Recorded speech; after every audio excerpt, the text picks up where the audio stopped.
2. 2. Este? 10, 1, 2, 2, 3, 4, 1, 2, test, 1, 2, 3, 1, 2, 3, luni, marți, miercuri, test, 10, 6, 7, 2, 2, 2, 2, 2, 2, 10, 2, 10, 2, 10, aici văd că se mișcă, 2, 10, ok? Bine.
2, 2.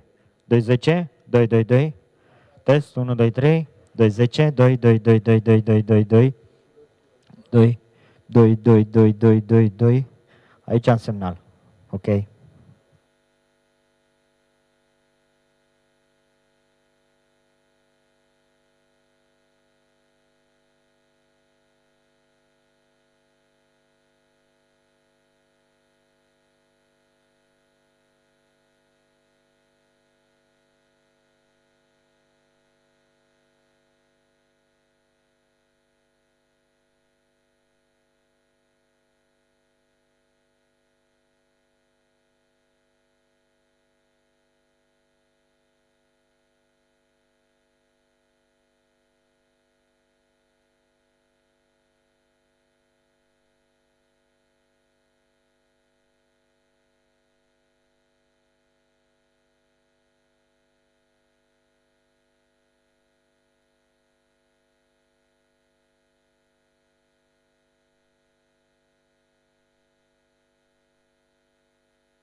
Bună ziua! Bine ați venit la evenimentul nostru de astăzi. Salut! Interesant setting-ul. Cred că o să schimb în engleză imediat, dar pentru că suntem în Parlamentul României, la început am să vorbesc în română. I will switch immediately to English. Setting-ul este oarecum interesant pentru astfel de conferință, dar sunt sigur să ne descurcăm. The conference name, The Effects of the Current Overlapping Crisis on the Global and Romanian Economy. I just want to welcome you all here today in the Romanian Parliament.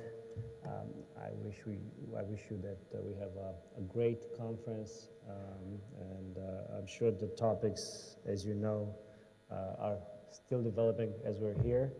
I'm going to introduce you our two distinguished guests, then I'll give Mr. Bota the floor. So we have Mr. Lawrence Reed here on my left. Sir, welcome. And Ms. Chris Lingle on my right. So, Mr. Bota, please take it away.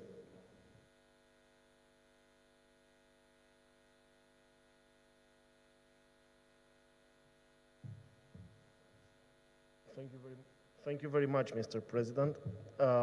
I will just give a short introduction in the topic, and then I'll introduce you the speakers. The Free Market Roadshow is actually offered by the Austrian Economic Center in cooperation with hundreds of think tanks and universities in Europe and Asia, and other institutional partners. The Free Market Roadshow is hosted today by the Senate of Romania, and we'll try to have a platform of researchers, business people, policy experts to try to discuss solutions of today's most pressing issues, starting from individual freedom, democracy, monetary policy, innovation, trade and supply chains, sustainability, geopolitics, nowadays crisis, and several other subjects will be approached. The Austrian Economic Center, which has Dr. Barbara Kolm as founder, actually, I'll try to quote her, saying that 2 years in and the measures to fight COVID-19 have led to a crisis composed of a bundle of economic, social, and health problems, mixed with a new understanding of governance. Individual and entrepreneurial rights have been eroded. Nationalistic and paternalistic approaches to businesses, trade, and production, not least of medical supplies, were all of a sudden acceptable. Vaccines have brought some reprieve, but lockdowns are still common, and we are far from returning to our normal way of life. Barbara is in Austria, so for them, kind of restrictions are still in place. Our topic today, the effects of the current overlapping crisis on the global and Romanian economy,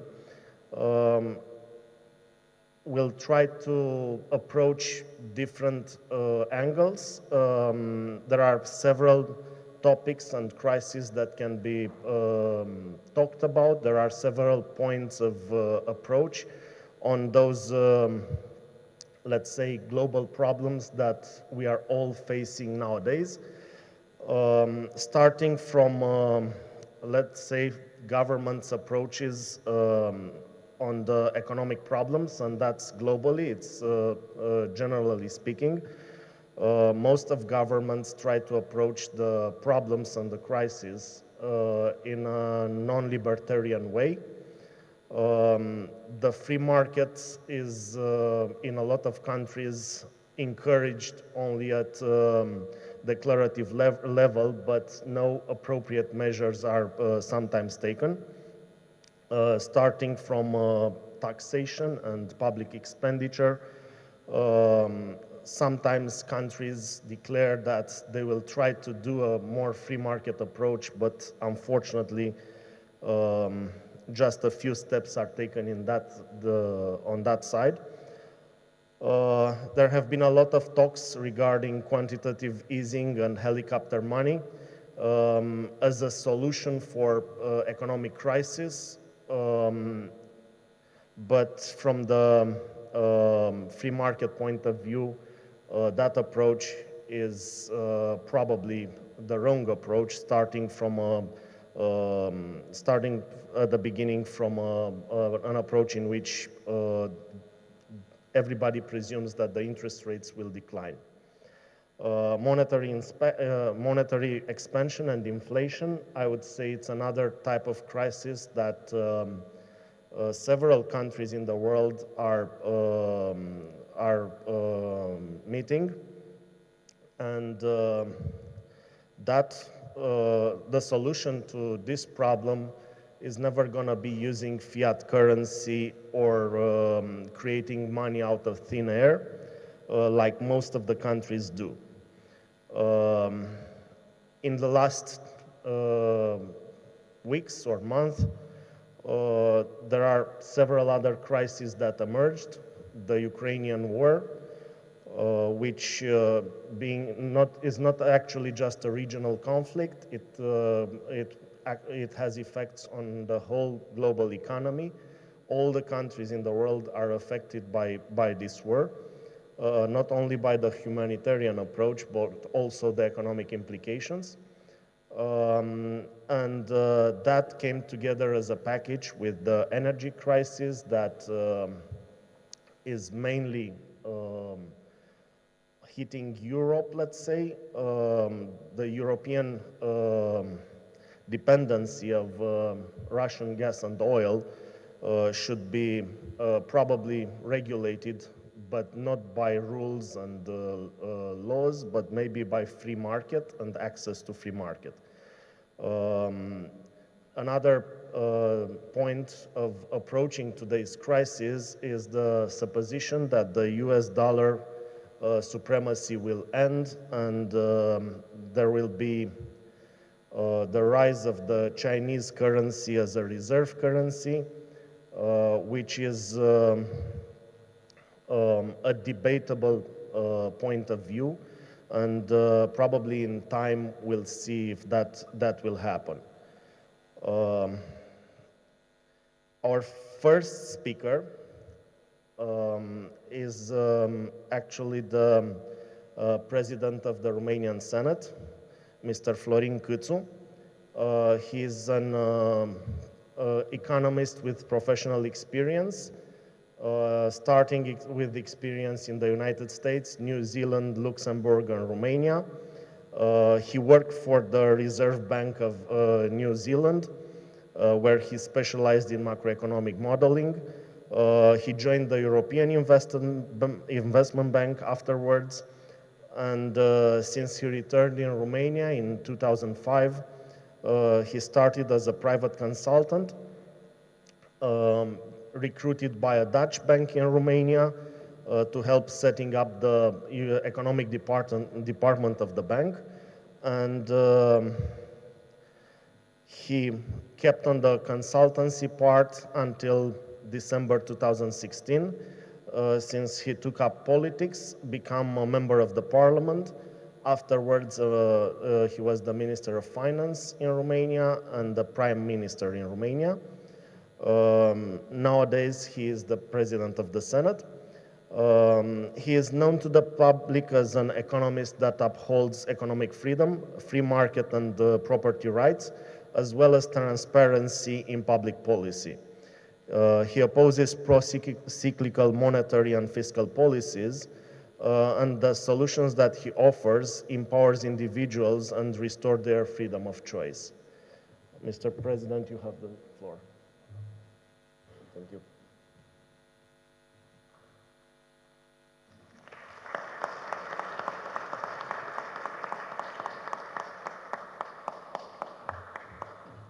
Thank you for the great introduction. Well, I didn't write a speech because I think it's great to just speak with people about this overlapping crisis.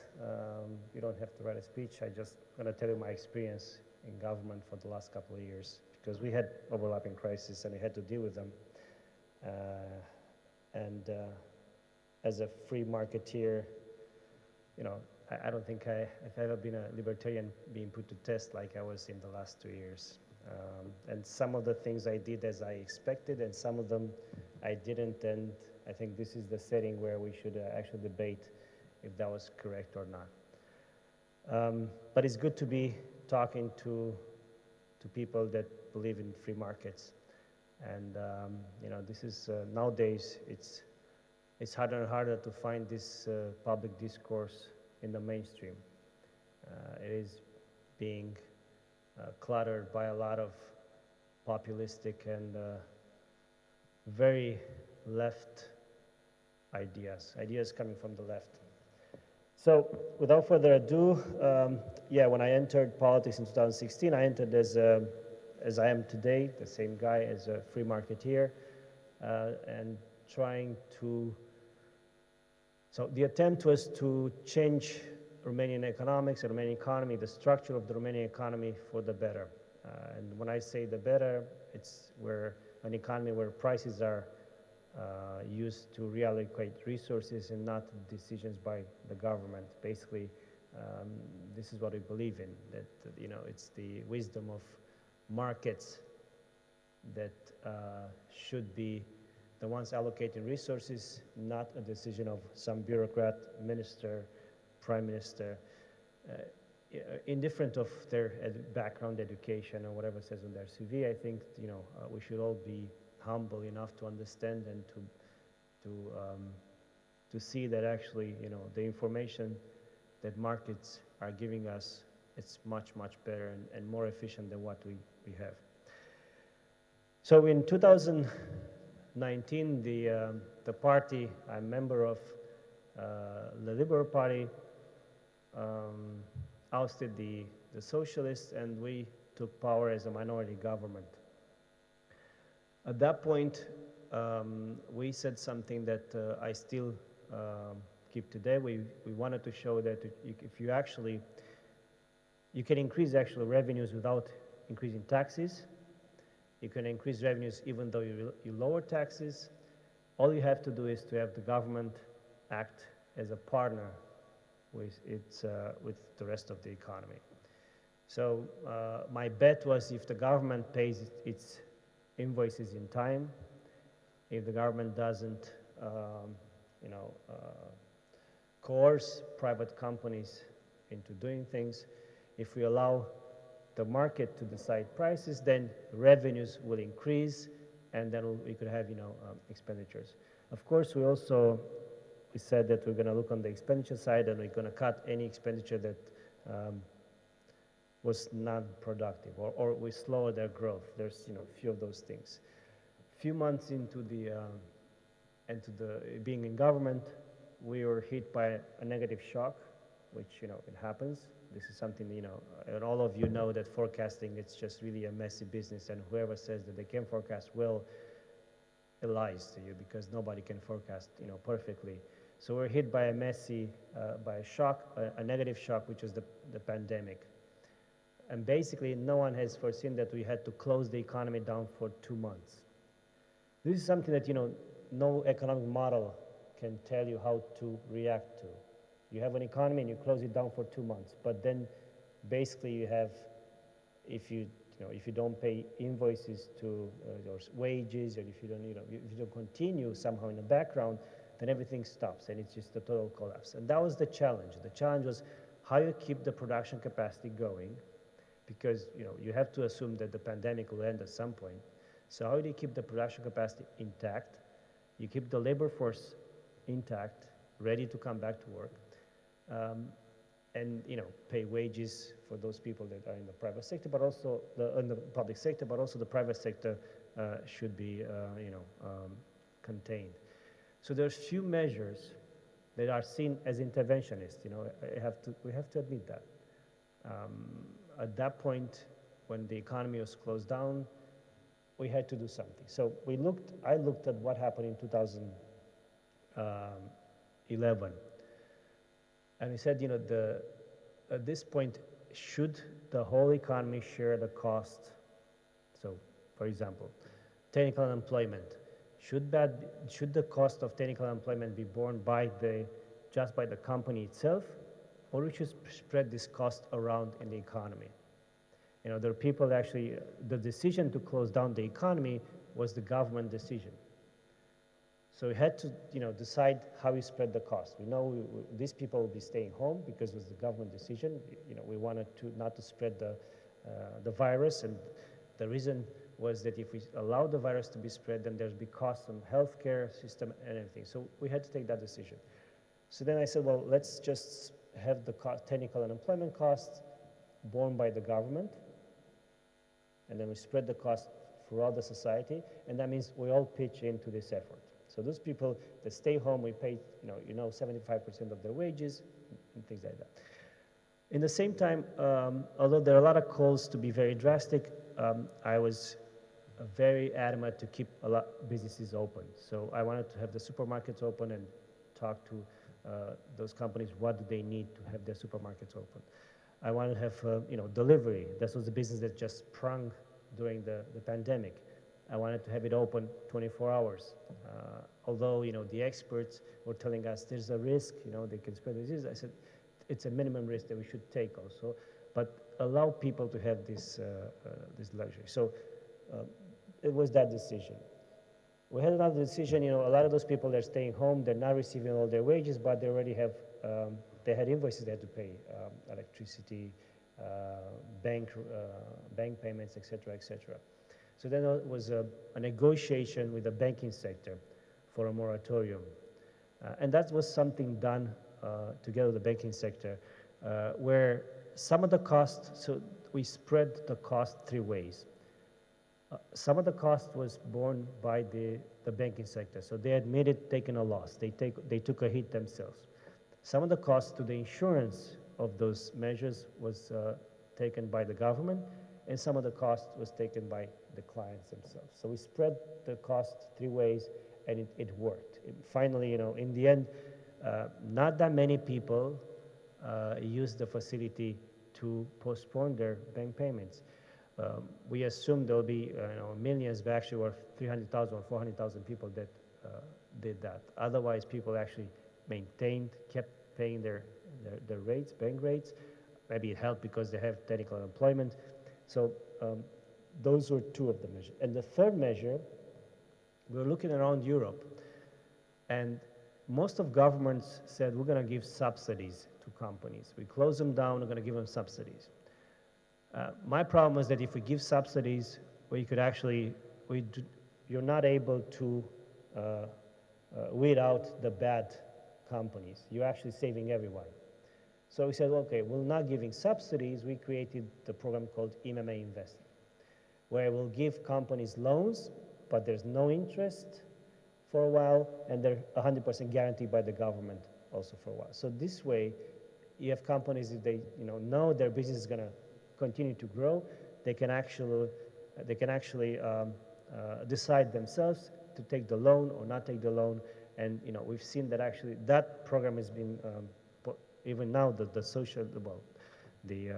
coalition of the socialists is keeping the program. Is a good program. So it cost us less than it cost all the other EU countries. And I think it was a better program because we saved the good companies. Obviously, there's been bankruptcies during this period, and it was normal. So this is a shock that you cannot see happening, and when it happens, I try to have the reaction to it as much as possible close to a free market solution. But I have to tell you, it was impossible to have just a free market solution. Just take your hands off and just say, listen, you guys are on your own.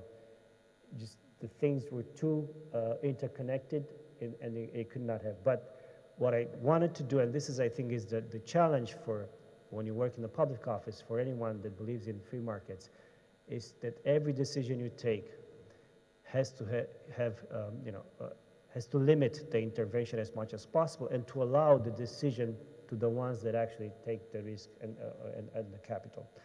So that was the first part of and the bet was, my bet was that if I'm correct, and these are the measures decided by the market and together with us, but the market takes actually most of the decision, we'll have a fast recovery and we'll have a lower than estimated drop in GDP. So we had both, basically.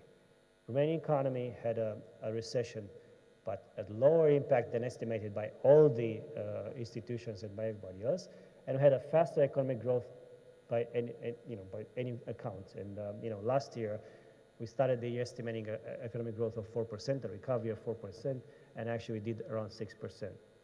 So this shows you what happens when you allow the market actually to do most of the work.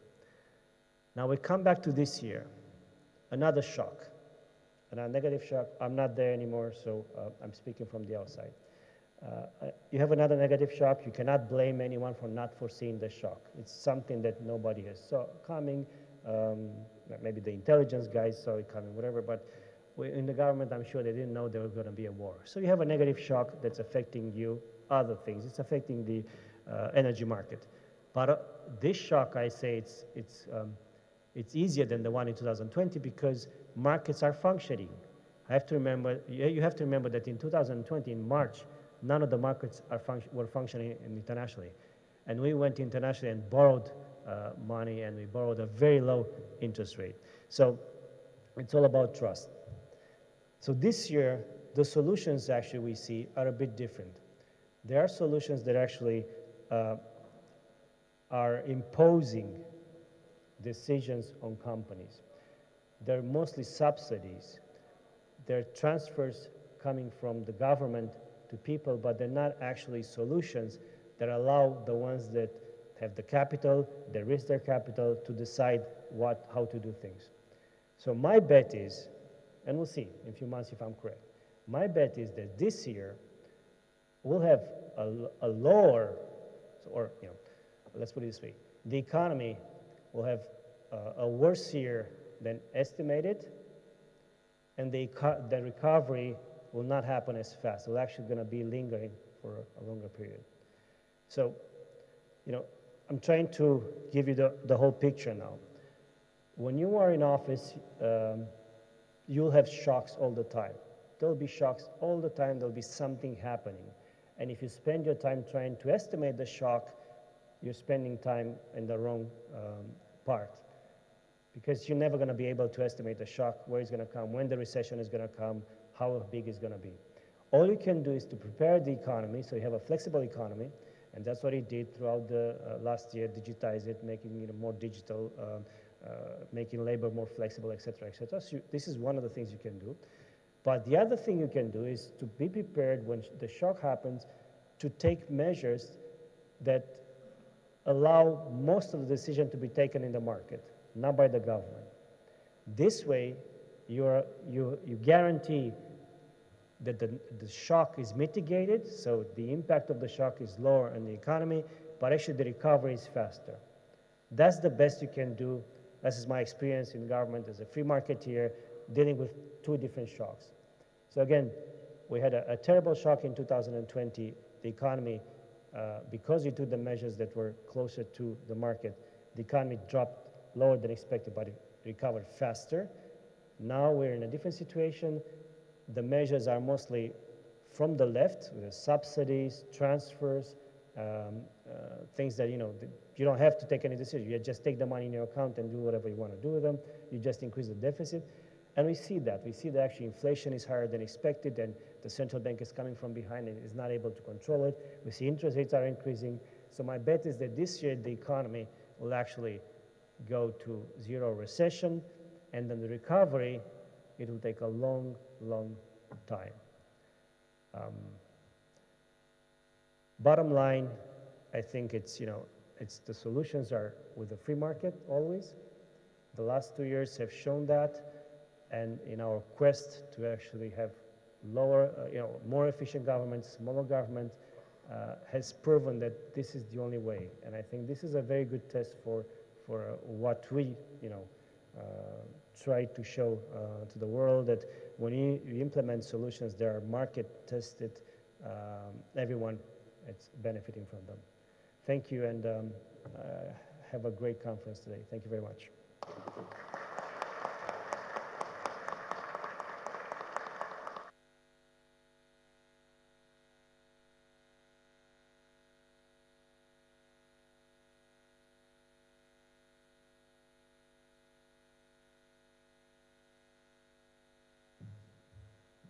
Thank you very much, Mr. President. Interesting speech. I'll just draw some remarks at the end after all three speeches, and then we'll have actually questions and answers as a session at the end of the debate. Our next speaker, Lawrence Reed.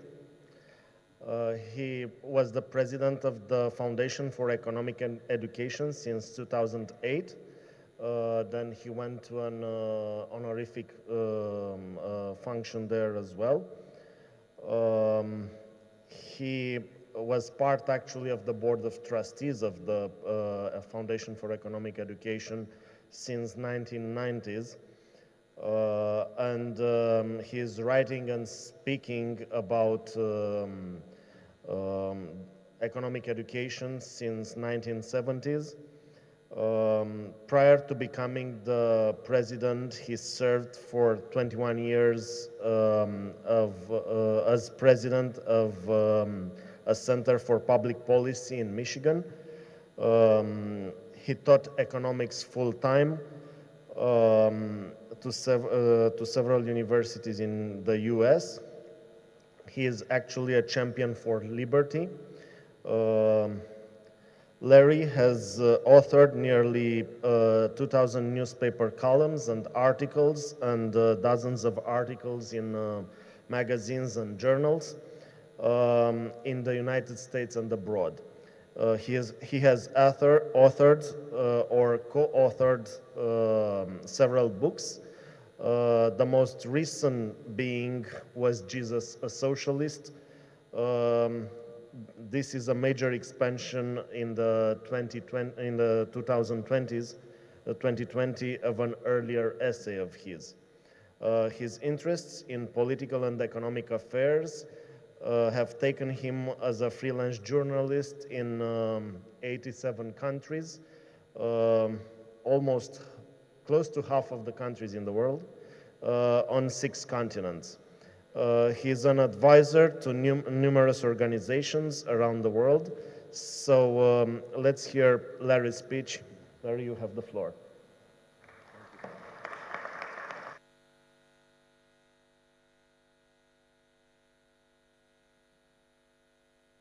Thank you, sir, for that very kind introduction. Thank you all for coming today. And I want to express special appreciation for the opportunity to share a platform with the President of the Senate and former Prime Minister. He's a man from afar that I have admired and have said some very good things about. So I hope he has an opportunity again in the future to advance the liberal reforms in which he so firmly believes. The topic of our 2 panels today gives the speakers an opportunity individually to pick whichever crisis they want to talk about, because there are multiple crises in the world today. And the one that most concerns me, and the one I'll talk about, is the rising price inflation, and I think also the impending recession that is likely to be worldwide. First, a few words about the inflation. Here in Romania, I'm not sure what the rate of price inflation may be at the moment, but in the US, it is setting records that we haven't seen in 40 years. Prices, on average, are rising in the vicinity of 8% on an official basis. Probably the real rate is several points higher than that. We haven't seen that in the United States since the 1970s.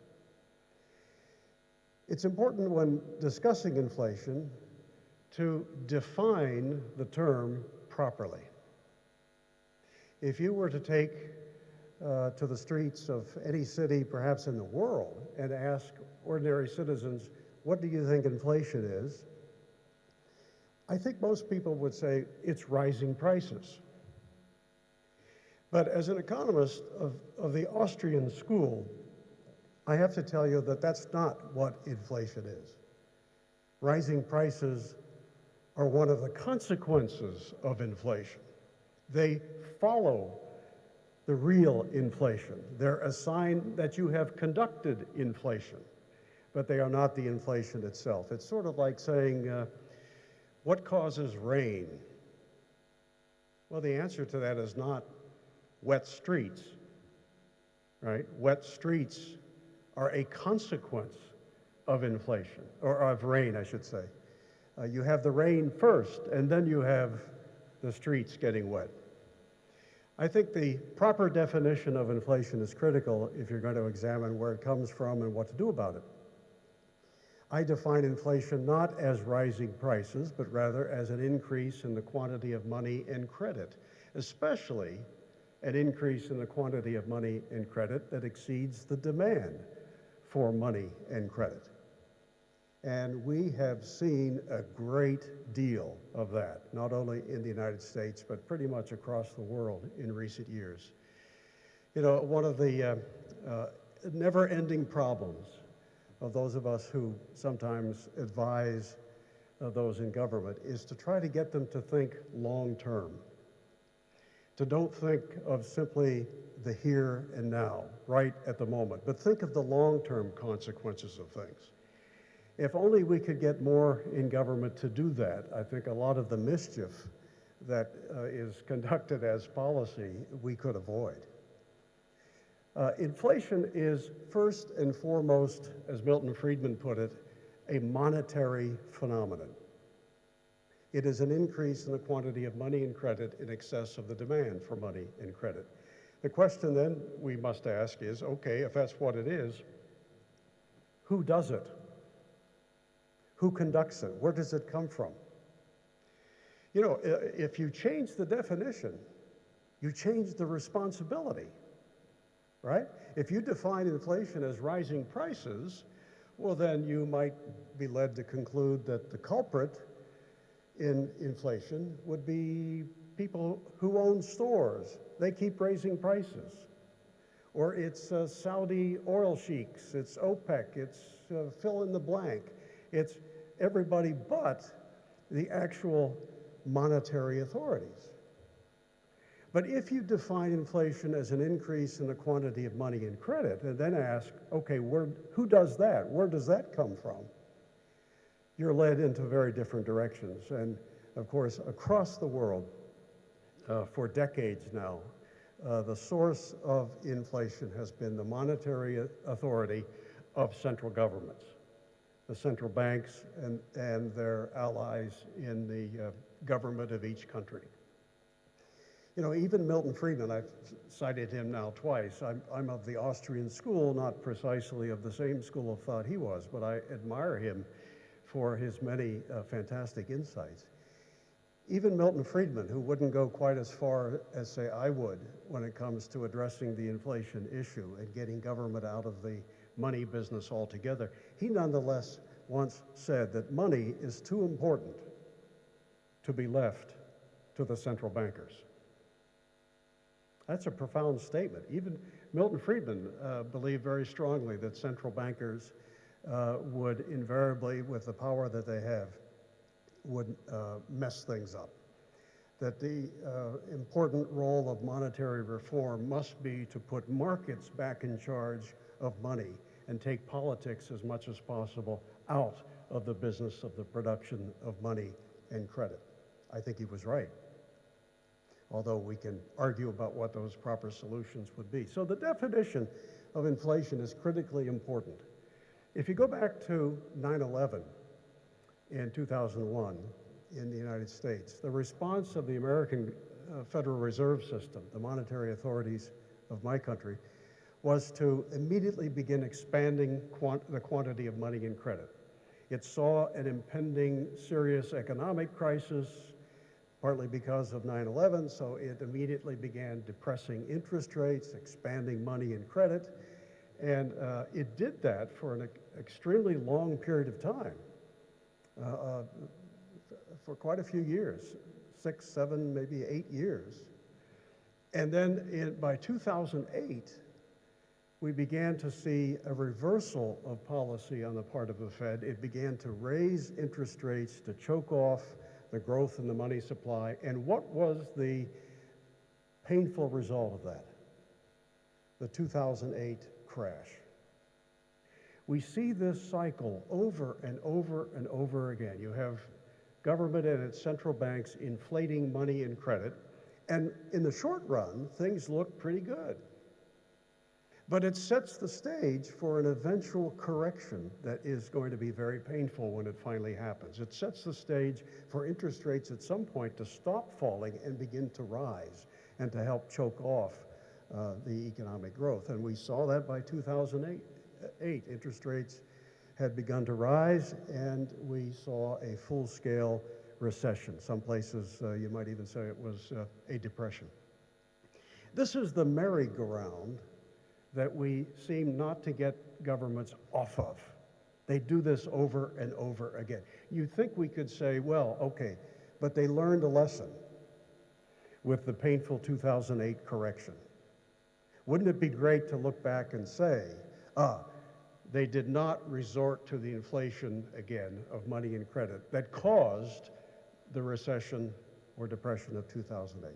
I wish I could say that. But they've been busy doing the same thing again, keeping interest rates artificially low, pumping up money and credit. Do you know that in the last 2.5 years, in the United States at least, the money and credit supply has grown by more than 30%. That's incredible.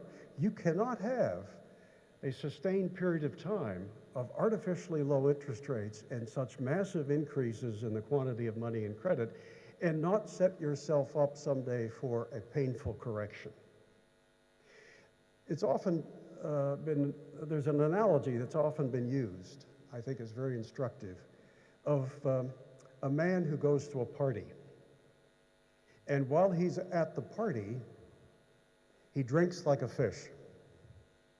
Okay? He feels great for a time, right? Wow, give me another. He goes home at 2 a.m. in the morning, still feeling pretty good, but what happens a few hours later? The painful hangover, all right? Let's suppose you meet him at 8 the next morning, and he's suffering from the hangover. They've got a headache, he feels terrible, and you now feel sympathetic. You want to do something to help him. You have two options. You could say to him, here's another bottle. Have another drink. And if he takes that drink, he may feel good again. But doesn't that simply put off the day of reckoning? Doesn't that simply postpone? He's going to have another hangover later. We can't keep doing that.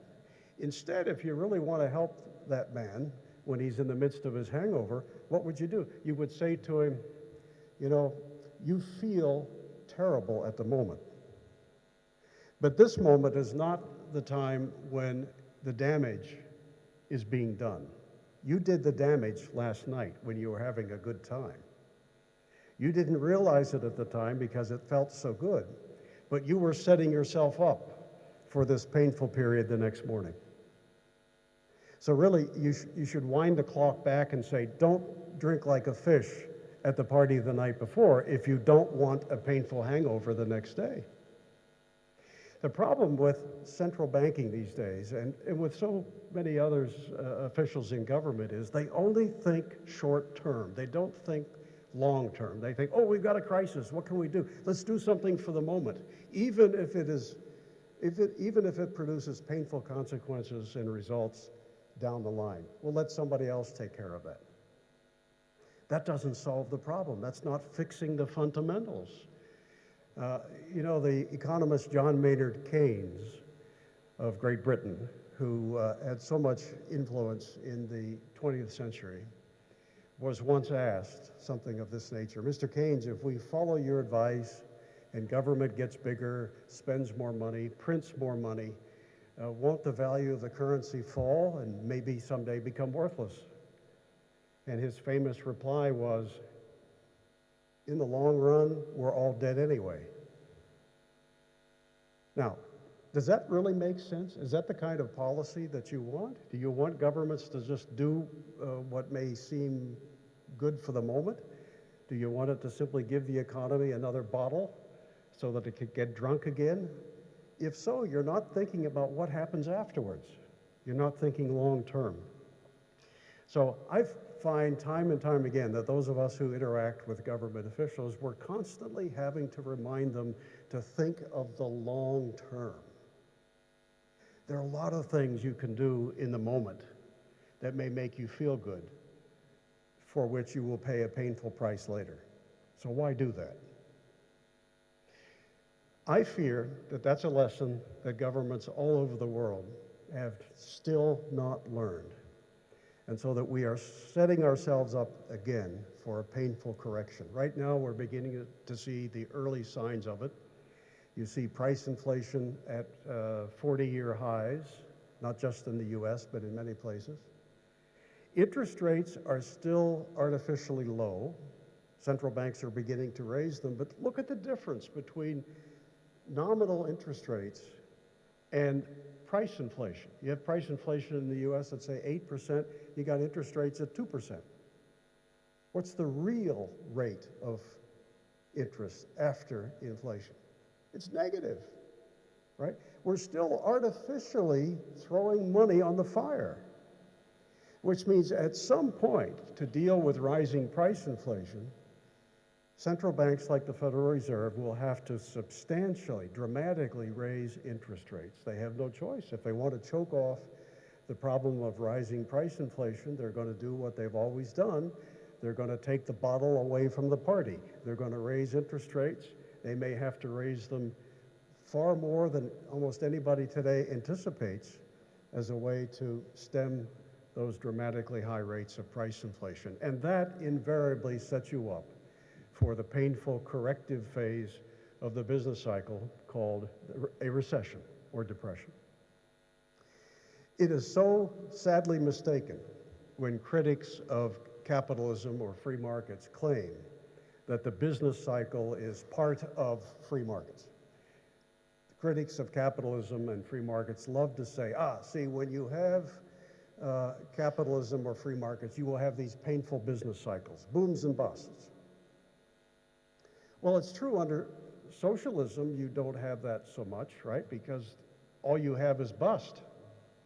You know, you never have a boom. So maybe you don't have much of a cycle under socialism because it irons out the business cycle by eliminating the boom part.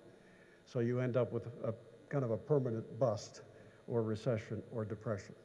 But the cause of these roller coaster policies or the roller coaster effects in an economy is the roller coaster monetary policy. And I don't think economies can sustain that forever because each time we go through this painful process, you end up weakening the currency, you weaken the consensus for freedom and free markets.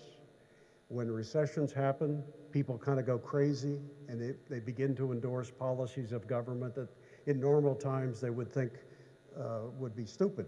Don't do that. But crisis, we have to do it. And out the window go your liberties. So I would like to conclude by simply saying, if we can do nothing else, if we could accomplish just one objective with our friends in government and in central banks in particular, it should be think long term. Stop doing this short-term stuff that makes you feel good or makes the economy look good for a moment. Stop passing out the bottles of liquor and getting people drunk because all you're doing is setting us up for the hangover phase for which we will all pay a painful price. So hold on to your hats. I think because governments haven't learned this lesson yet, we are probably in for continued increases in price inflation, followed by some measure of correction, recession. How deep it will be is anyone's guess. But we must get off of this roller coaster of crazy monetary policy. And one final word, by the way. In America, we have the worst budgetary situation that we've had perhaps in our history. We're going into a recession with $1 trillion deficit in the federal budget. How big do you think that will become if revenues fall dramatically in a recession and spending, as it invariably does, goes up? You have to begin to wonder how much capital can the U.S. government suck up in covering its deficits before it becomes enormously and painfully and permanently depressive. So a balanced budget should be part of a long-term picture. I don't think anybody in the world would believe a government if it said, we're for sound money, we want to stop inflation. At the same time, it has $1 trillion deficit. It can't manage its own fiscal house. Who would believe, who should believe a government that claims to be defending the integrity of its currency, at the same time it has such massive deficits? Again, that's short-term thinking instead of planning for the long run. Thank you all. Appreciate it very much.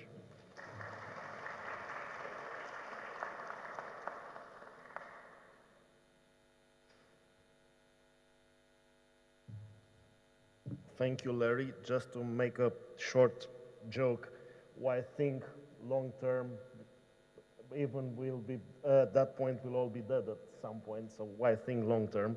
But let's not go that way. Let's hope governments will start thinking long-term for the countries and for the people of the countries. Our next speaker is Chris Lingle. He is a professor of economics in the Escuela de Negocios at Universitat Francisco Marroquín in Guatemala. He earned a doctorate of economics in the US in 1977, and since then he taught at universities in Africa, Asia, Europe, Latin America, and the United States. He is a passionate supporter of human creativity and voluntary actions that led to social harmony. That's why he tries to engage in discussions on the merits of institutions and public policy in terms of their impact on human liberty and dignity. His research interests are in the areas of political economy, international economics, with a focus on emerging market economies and public policy reform in the East and Central Europe, East Asia, Latin America, and Southern Africa. He wrote several books on the economies in the Asian continent. So let's hear Chris on what he has to tell us. Chris, you have the floor.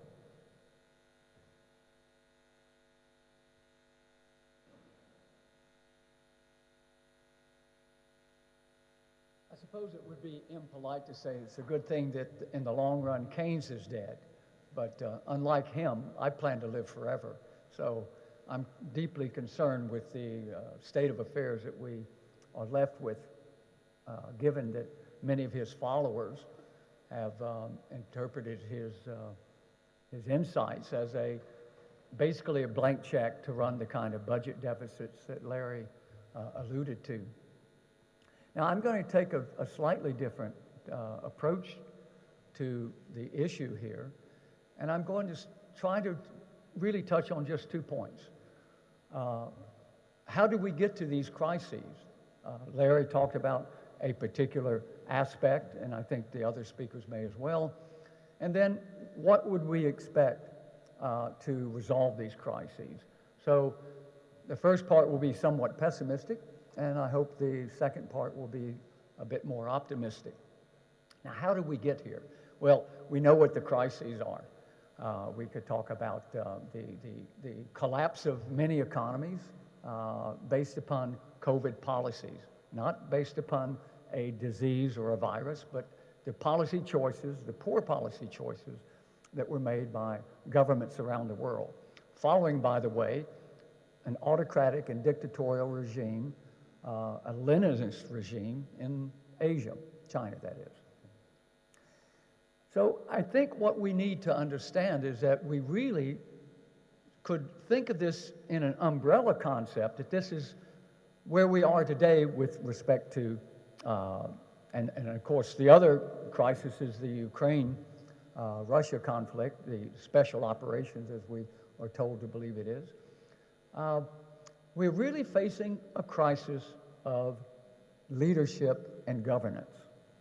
What we have found is that our political leaders, the bureaucrats that are meant to serve us, but perhaps serve political interest, the so-called experts, whether in public health or economics, and with all respect to my friends in the media, I think we have a problem with the leadership and how the media interacts within that context. So this crisis of leadership is really about, in my interpretation, a transformation of the political system of governance that most of us identify with, so-called representative democracy. Now, what has happened over time is that what we expect from government through this democratic process has changed remarkably from what it was originally seen to be at the outset of these modern experiments with democracy, perhaps starting with the USA. Now, in other words, government through democracy was about protecting the rights and freedoms of the individual. This was the purpose. We were moving away from autocratic monarchies, emperors, and we were putting individual living, breathing human beings at the heart of political governance. That was the purpose of government. Now, we have found ourselves in a situation where who has the first claim over your income? Your husband, your wife, your family, your friends? No, the state. And if there's anything left over, well, you can have it. It was not meant to be that way.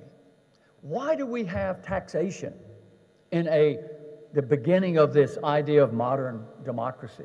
Well, taxation was there to provide a very few goods, perhaps goods or services that the market might underproduce, that we would use collectively, but there are very few of those. But now what we have is that representative democracy has become a game of redistribution. That is, I win elections by promising to take from you to give to her. So taxation is a redistributive tool rather than a mechanism to provide some things, perhaps national defense, perhaps justice, perhaps a stable money supply. These were the sort of standard ideas at that time. But no longer. Taxation is about a game, taking from one group to give to another. And what we find ourselves in is a situation where politics divides us rather than unites us. We're no longer united under a common theme of, I want to live my life with dignity. And we understand that democracy was supposed to be a mechanism where you could live it would be an institutional framework where you could live your life with the same dignity. And there may be a sort of the state was sort of a moderator in that regard. But now the state, under representative democracy, has become the central focus of our lives, not our individual destiny. We are all, at the moment, whether or not we're living under tragic conditions in Kiev, or we're living in a place where there's peace, like here, but we still cannot escape the arbitrary decisions of those who wield the power of the state, either through their capability of taxation or being able to imprison us for actions that may simply violate a local moral code, whereas we lived in another state or another country. That activity that we engage in would not be considered neither immoral nor illegal. So the question then becomes, what is our appropriate goal? Is it to promote democracy, or is it to promote human liberty? Unfortunately, the narrative, and I'm quite conscious of this when I look at declarations, but everyone seems to agree that democracy is that it's an end rather than a means. It was meant to be a means to deliver human dignity, human autonomy, human prosperity. But we have shifted towards a more collective concept of the state, the people, instead of the individual. Society does not bleed. You cannot cut society and see blood. But the human being, this is where we should be concerned with: how do we, in fact, protect the integrity, the future of each individual?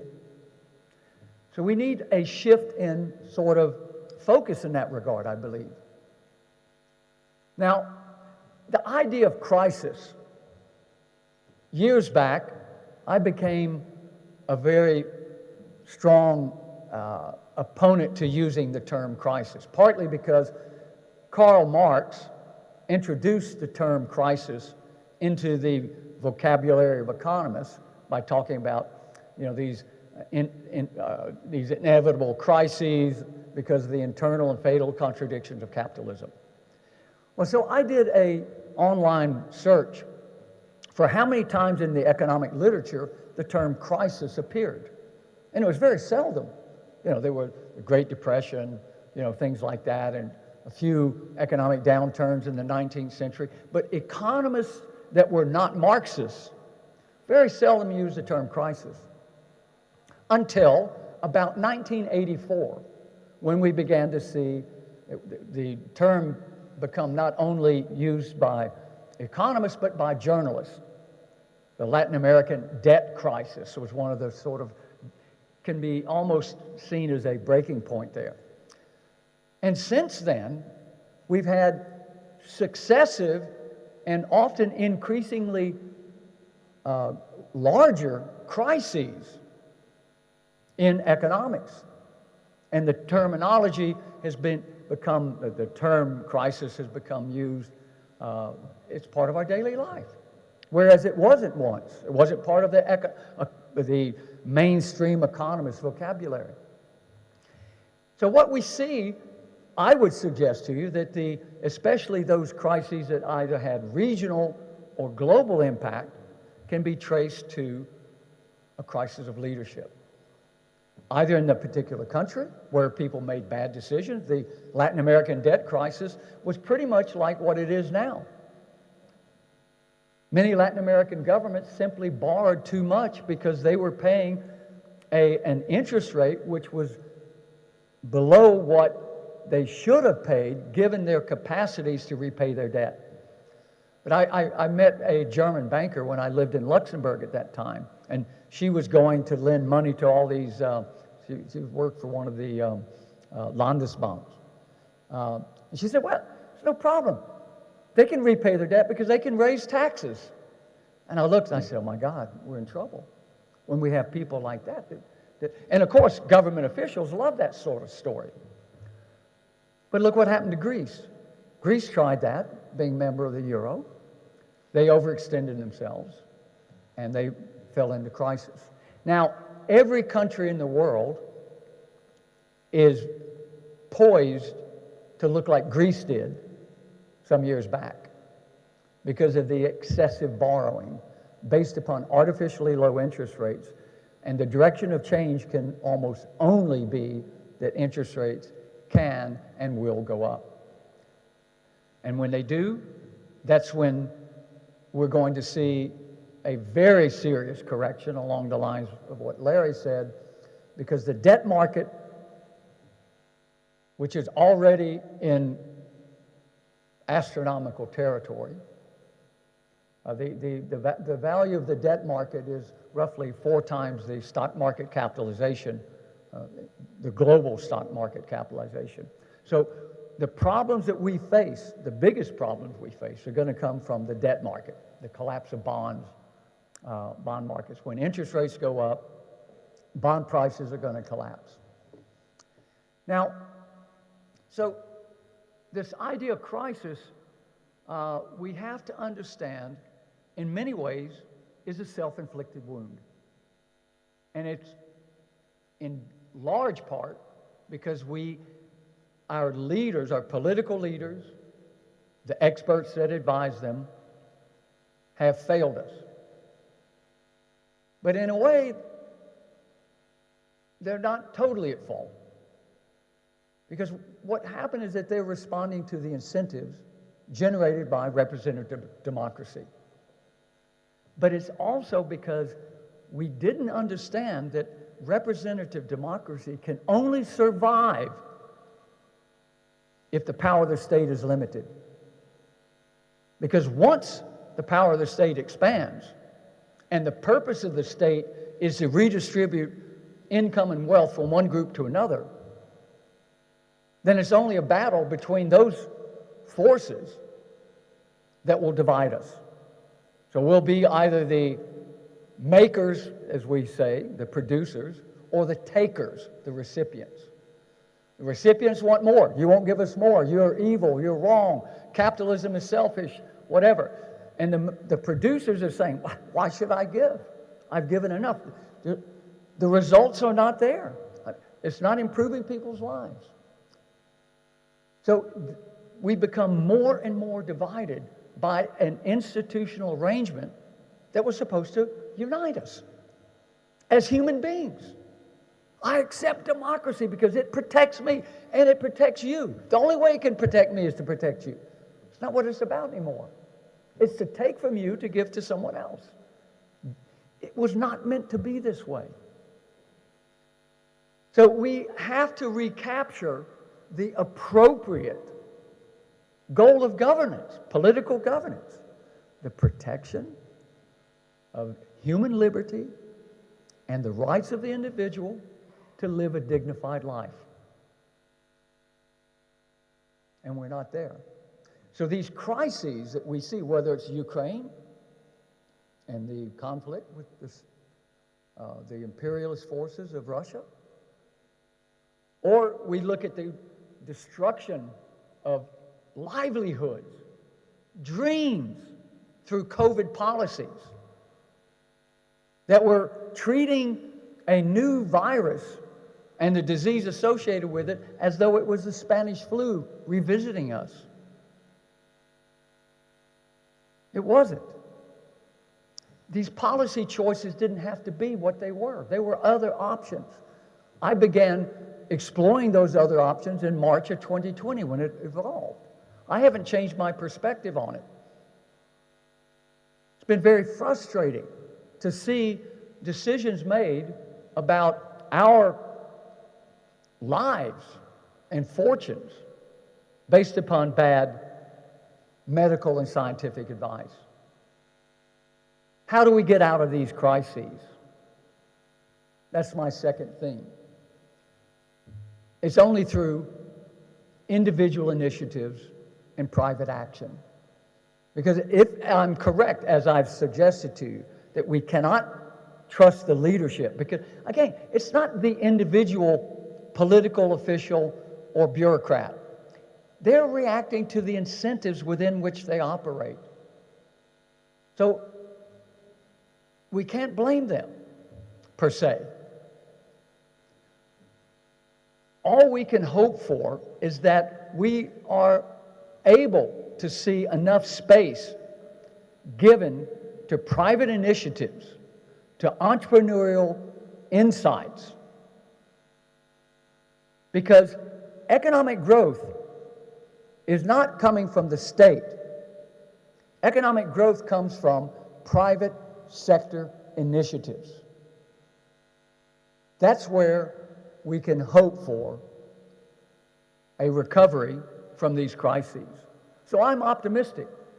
I believe in human beings.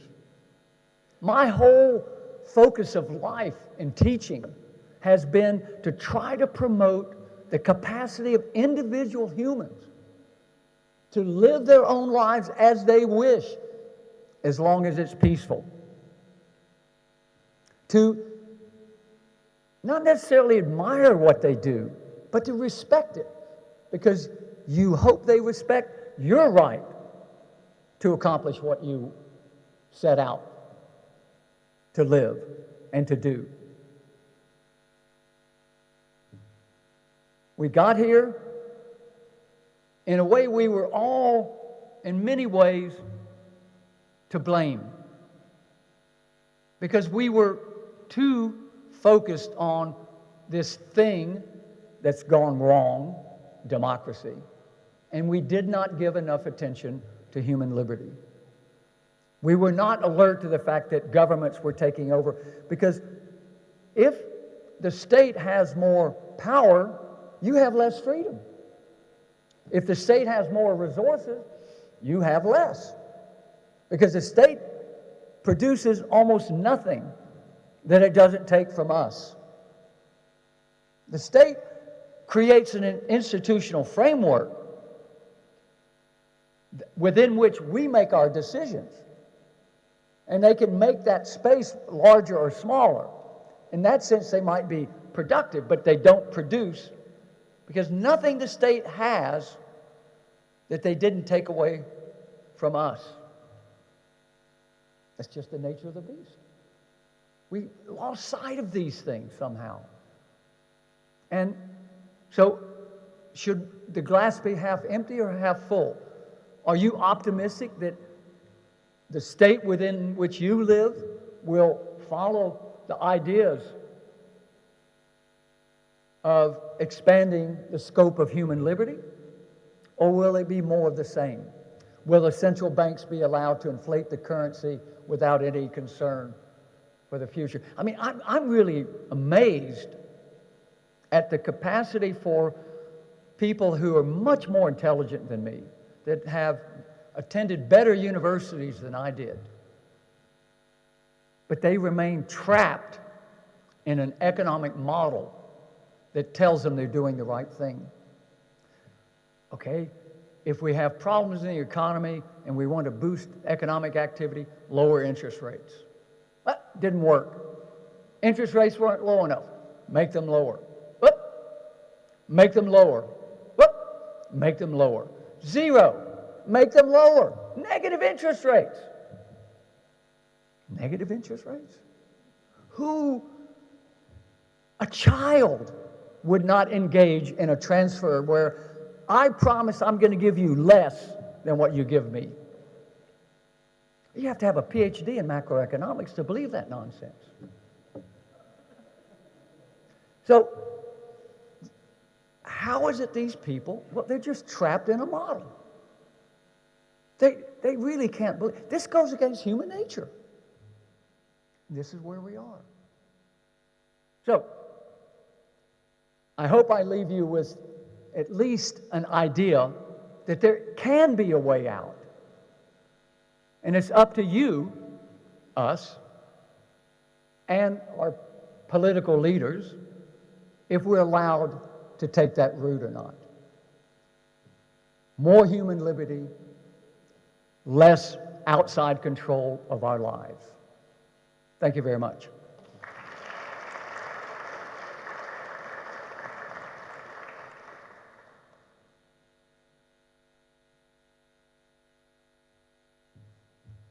Thank you very much, Chris. Let's say in that the classical economic system, how it is built, the Keynesian economics, is starting maybe from the wrong point of view, in which they don't put the individual and the human thought at the center of it. So maybe that's also one of the reasons. I'll try to do some very brief closing remarks, but before that, let's see if there are questions from the public. So please, there are microphones in the room, so please try to approach one of the microphones and we'll try to do that. I think we have a question from microphone 3. Can I go ahead? Yeah. So Cristian Năsulea from the University of Bucharest, and building on what both Larry Reid and Chris Lingle were saying, I'd like to ask a question that perhaps Florin Câțu might be the best to answer. How does a libertarian reconcile these ideas about constraining the money supply and the need to keep government out of these things with the European Recovery and Resilience Plan, with the National Development Plan, with all of this free money that was given to various entities within Romanian society and within European society to do things that might be potentially useful, but that in fact represent direct interference by the political into the economy? Thank you. Well, great question. First of all, when you come into office, you take over a system that's set up there. But before I answer the question, I just have to say that when I was in government, I borrowed at negative interest rates. I convinced the markets to give me money at negative interest rates. I think there's actually different layers. And some things I do behind smoke screens. So for example, the PNRR and those things are happening, but I have conditions there. The reforms implemented in PNRR, which means that those money are coming only if we make the state more efficient and smaller. So you can get the billions from PNRR only if you reform the pension system to be sustainable, so that's a condition there. Only if you reform the public wage system to be somehow related to performance, and also you can get the money only if you reform the public administration system to make it more efficient. So I put in there a few things. Also last year, while central bank it's independent, what we managed to do is to lower the deficit from 10% to around 6%, I think 6.7 or 6.6. I remember exactly last year. So at the same time, I was trying to use different levels. It's hard, of course, but the aim was always to, if you inject money through some fiscal policy, but showing that you're reducing it going forward and it's a credible path, then you could actually do some of those things. As I said, it's not perfect. Every measure that we've taken, it's a decision by the government, but I'm trying to have every time when I was able to take those decisions to design it in such a way that if you apply to those programs, then it's not actually free, like the MMA Invest. It's a loan. Okay, there's some benefits there, but if you don't know that your business is gonna go on, then you're not gonna take it. And not everyone took that loan. The same thing with forgiving your interest, paying your rates to the bank. Not everyone applied because it was not actually really free. There were some conditions attached to it, and for some people it was worse than if to postpone for 9 months paying their rates and actually making an effort to paying the rates today. So I'm trying every time, and I tried every time to have this designing the measures. They are not just free money. making the people that use this think about it. You know, technical unemployment was the same way. You know, you don't give the entire wage, you give a part of the wage, but I leave the company open for delivery, for example, restaurants. So a lot of those people didn't actually use technical employment. They just let their people work there and they pay them. There was a problem, they didn't get tips. So, you know, it was not perfect. It's not perfect. It's hard to get a system that hasn't been reformed for 30 years. I'm talking about Romania. That hasn't been reformed for 30 years, and it's been, you know, you have a lot of state-owned companies, a lot of issues. I mean, you can't imagine once you get inside all the things that you look at on the outside. You say, you know, we should use prices, interest rates, the markets to reallocate resources. When you go inside, you can't imagine the resistance of the system that's already set up to allocate resources based on the decision of the government. That it takes, you have to be imaginative to fool the system that actually they're going to take the decision. When they realize too late, it's not their decision, it's actually the market. But you have to create all these things. I know it's a longer answer, but you know, in the context of Romania, we have to understand that we tried, and we managed a bit of a shift in 2020 and 2021. I'm afraid the shift has stopped, and I'm afraid now we're going to shift the other way around where we were before 2020. But we managed a bit of a shift in that period. I think also Larry wants to add something on that. I agree. This is a great question, but I would answer by referring back to one of my main points, which was to get people to think long term. And to illustrate that, let me remind you that thinking long term is part of the growing up process. Babies don't think long term. Right? Have you ever met a 3-year-old who's thinking about retirement? Have you ever met a 5-year-old who is thinking about what college to go to? And babies don't think long term, but adults should. And I might also add that I think as babies, we're probably all socialists. Think about it, because every baby wants it now. He doesn't care where it comes from. He doesn't care what it costs. And if you don't give it to him, he's going to scream and wet his pants. But at some point, as you grow up, that should mean that you realize, wow, that's not mine. I can't just take it. Somebody had to work to produce that. I should respect the rights and the lives and the choices of other people. That's what it means to be an adult. But today, we have millions of people all across the world who still think and act like babies. Socialists are babies with guns.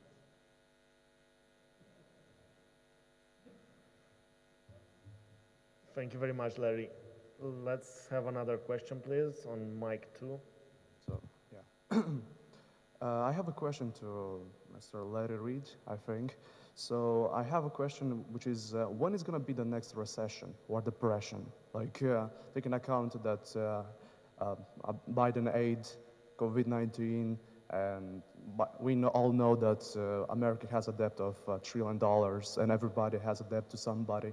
And it's like kind of impossible to escape this debt, because you were talking about, hey, we shall escape the debt, but it's impossible because having debt, and it's nearly impossible. You have to declare bankruptcy, and it doesn't work in this way on international level.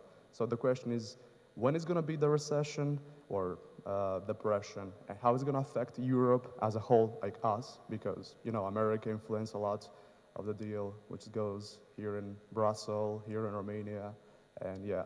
Like your opinion on that topic, like the next 5 years, because like a ticking bomb, yeah. Okay, thank you. I think we'll be talking about recession. Sorry. Thank you. I think we'll be talking about recession rather in a widespread way before the end of this year.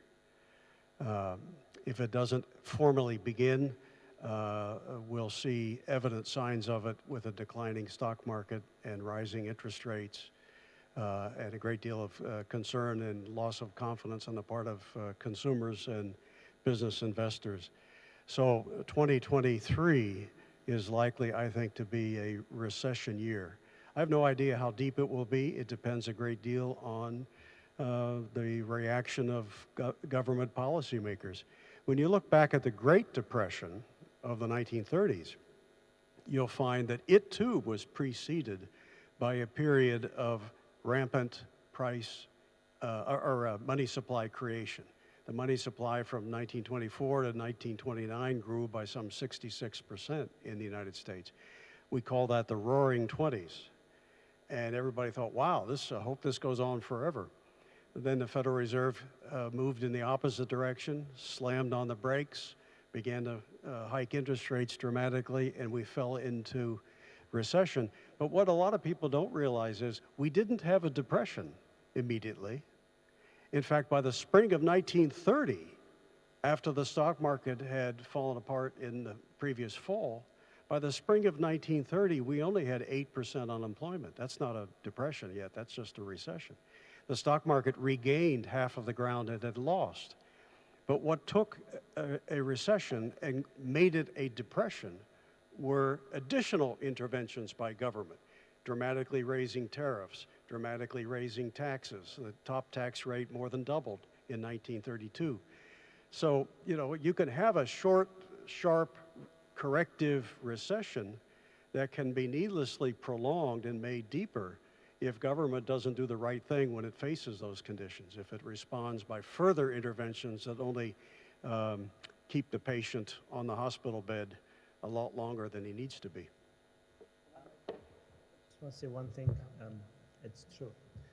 There's always a call for interventionist measures when there's a recession. I remember in 2020 and last year, there's a lot of calls for banning exports, for example.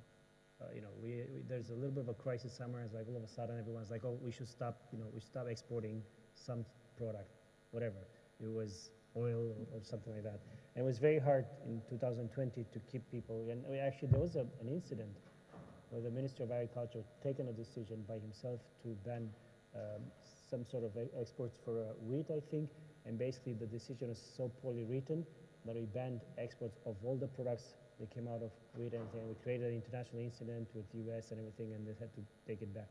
Now we see the same calls. We see calls from the society that, you know, the price of something is increasing, and immediately everyone's like, well, we should ban that good. Those things retaliate. Immediately, if you ban an export, then you should expect the people that you export to, they will retaliate against you, and this is how we start a commercial war. So while I was there, I always stopped those, but those calls are real, and you know, people will ask you, and there'll be someone in the government coming to you and saying, convincing you this is the reason to do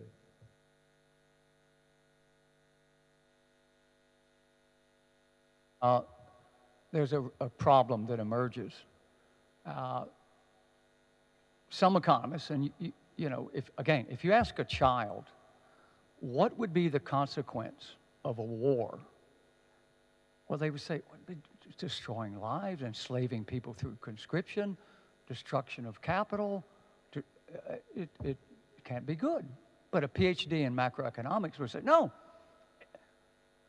having a war is a way to restore the economy. This is what we were told, that World War II snapped the world out of it. So, believe it or not, then Ukraine will become the richest country in the world if you have the mentality of a PhD in macroeconomics. But that would be clearly seen through by even a 10-year-old child. So beware of experts. They can misguide us.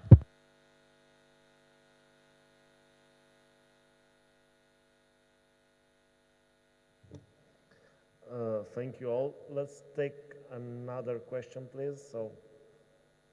Yeah, for Chris Lingle, I have for you a question, because you're from Spain. So actually I was thinking about COVID-19 and how it's influenced borrowing in Europe. For example, Germany gives loans to Italy and Spain.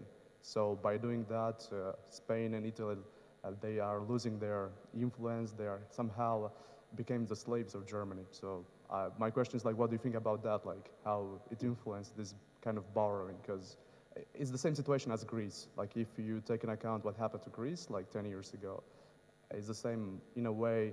It's the way in which Italy borrows money and Spain is the same way as Greece? Because, you know, what do you think about this situation? That's my...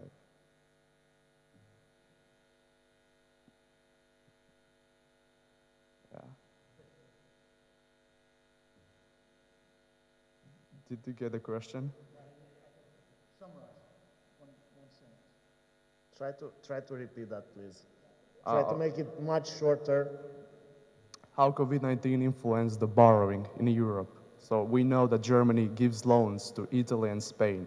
So by doing that, Italy and Spain somehow they are losing their independence. It's the same way as Greece lost it in the days, you know, back in the days. So, I mean, everybody speaks about that in Italy and also in Spain, because they have to, when it was in 2020, was the COVID-19, they had to borrow money. And the only country that was able to borrow money was Germany. Europe, yeah, I mean, Germany gives to everybody money, so, but yeah. The problem is always state spending. Politicians were spending like what we call drunken sailors. In other words, they were satisfying this redistributive game. They were playing the redistributive game, so they kept expanding government spending. Now, one of the big problems within the context of this redistribution in representative democracies in the West is what they spend the money on. It's usually what we call transfer payments. In other words, consumption. One thing could be said on behalf of the Chinese regime, for example, that when they went into debt, they built physical infrastructure. So that when there is a recession or a correction, there's something physical there to show for it.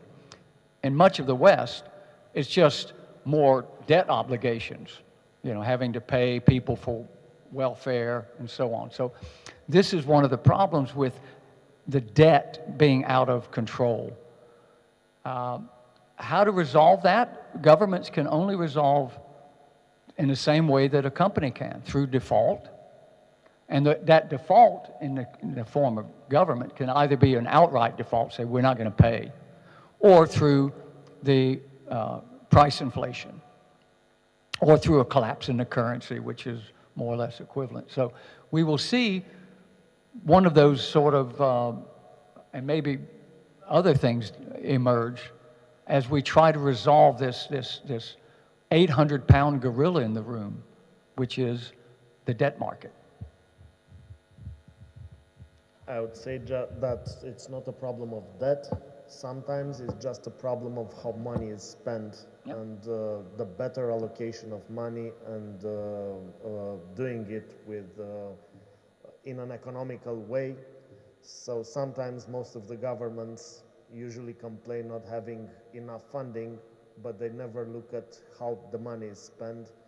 And if market would try to spend that money, probably they would have been better spent sometimes.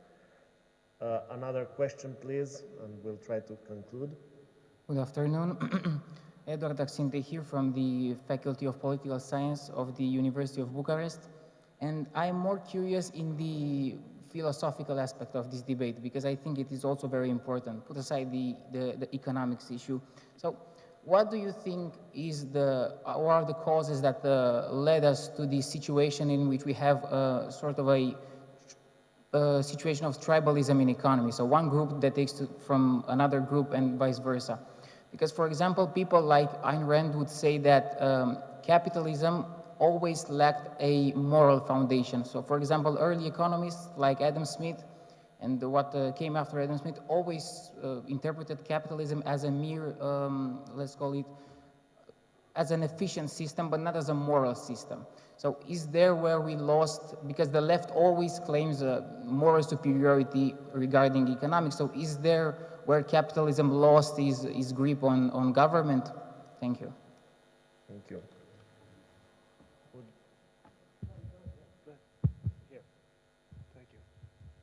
Thank you for that question.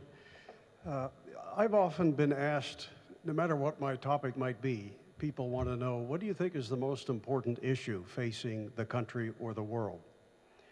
And they expect me to say things like, oh, it's crime, or it's excessive spending, or taxes, or it's COVID, or it's Ukraine, things like that. All of those are important issues.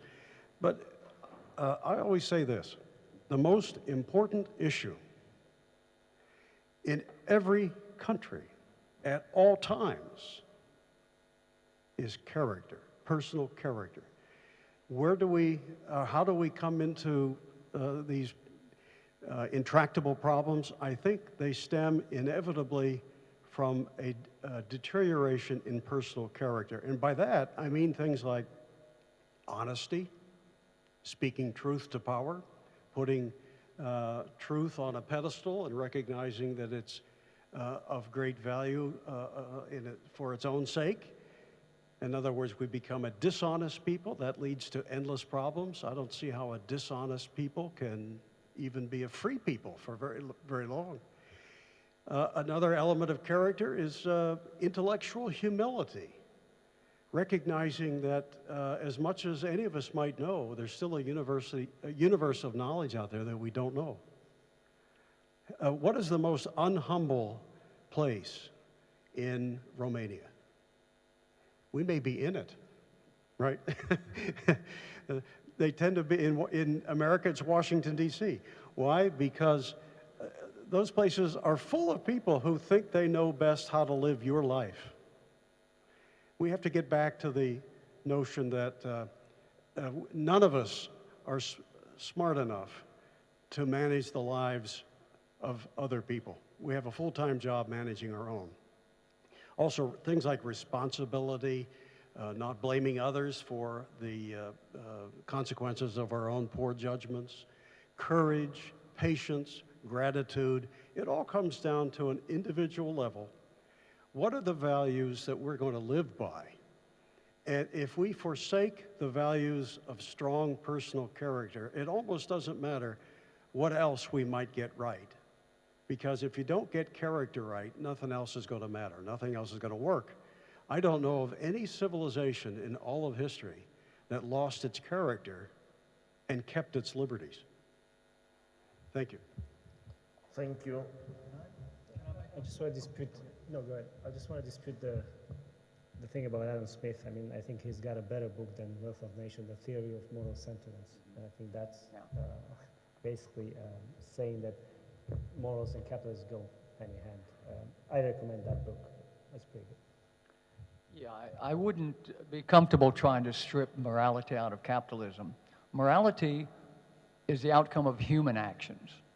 It is individual choices. And capitalism, if you will, is all about the individual. State action is about immoral acts based upon force, compulsion, and so on. So I would be more comfortable saying that politics has no moral base. If we understand human action as the heart of the capitalist process, which is based upon voluntary cooperation, we have to be moral in the eyes of other people for them to cooperate with us. We must be honest. We must carry out our promises. And we must be seen as someone who will not engage in aggression against other people. So the suggestion that there's no moral basis of capitalism is to say that there's no moral basis of humanity, and I would be uncomfortable with that. And as you said, Adam Smith was a moral philosopher, not an economist, so it's hard for me to see that, that he didn't understand the idea of empathy and so on. Thank you all. I'll just go to the closing remarks. Unfortunately, we are a lot over schedule, so please try to keep the questions for the next panel. It's going to start in less than 3 minutes.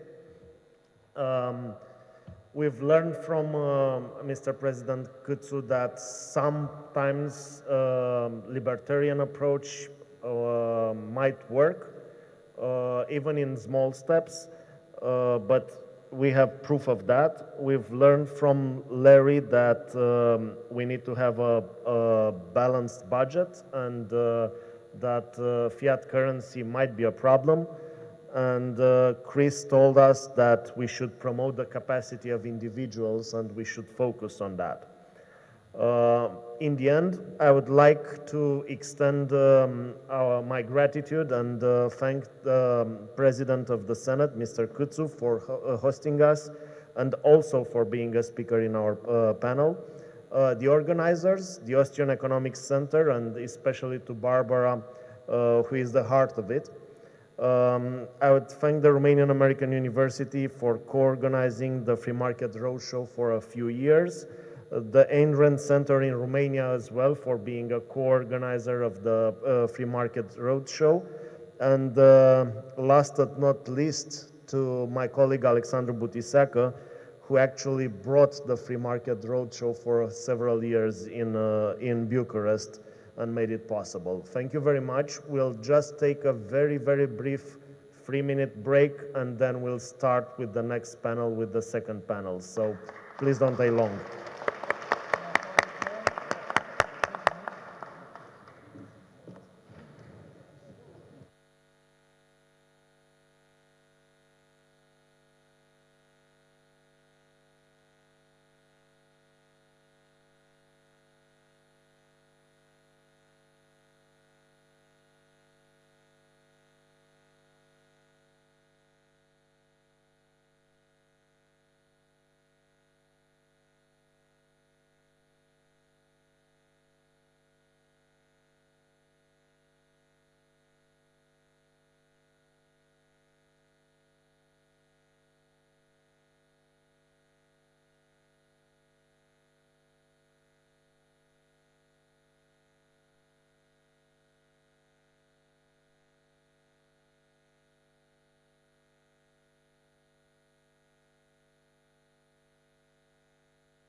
Should we start?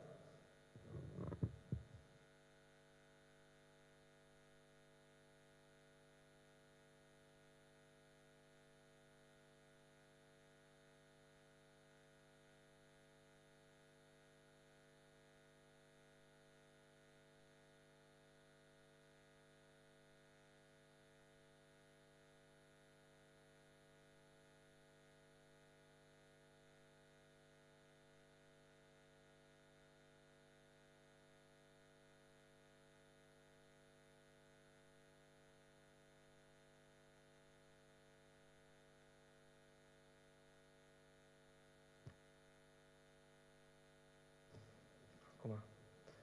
Okay, please take your seats. We're about to begin.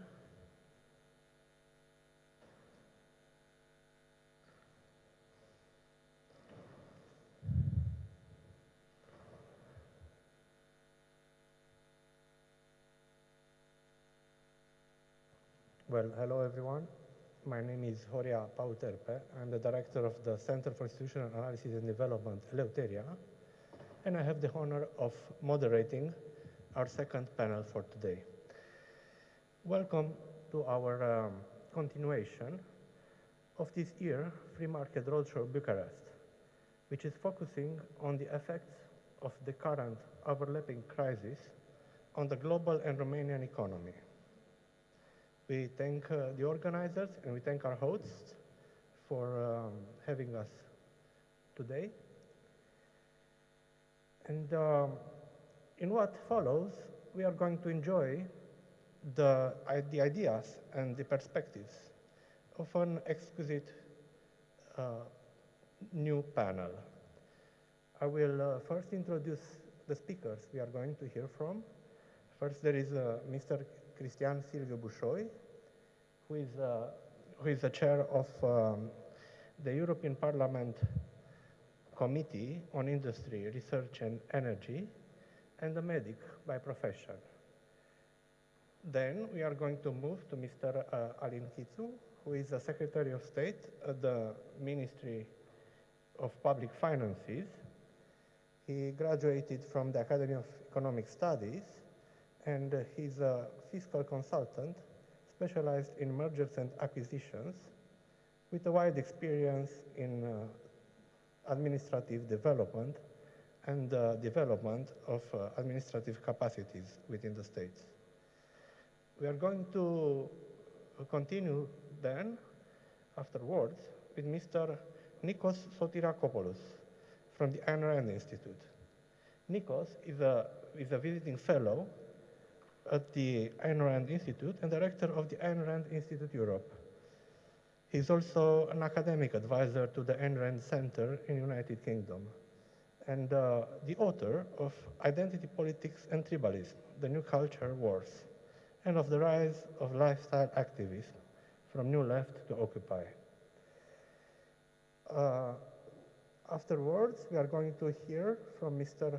Simon Sarebsky, who is a bachelor in financial management. He's a research assistant at the Austrian Economic Center and project manager at Libertarian Center for Contemporary Politics, a classical liberal organization based in Macedonia.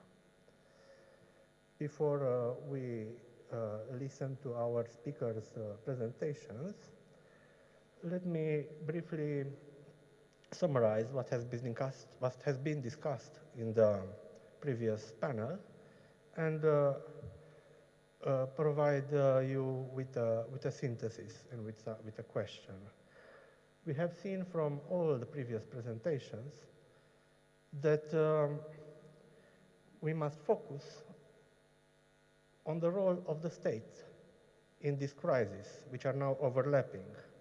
We heard that the crisis in 2008, the financial crisis, was caused by the expansion of money and credit on the one side and by subsidizing the subprime credits in real estate on the other. In 2020, with the beginning of the COVID crisis, we have witnessed three state monopolies failing successively. The monopoly of public health in China did not manage to isolate the epidemic where it first began, the international monopoly of the World Health Organization didn't manage to do anything in the first phase, didn't manage to stop the spread, to affect it in anyhow, while the local national public systems have, as you know, been unable to do anything meaningful in the first period, in the first phase of this crisis. We are further confronted with a military conflict in Ukraine, developing nowadays, which would be a third crisis we are discussing.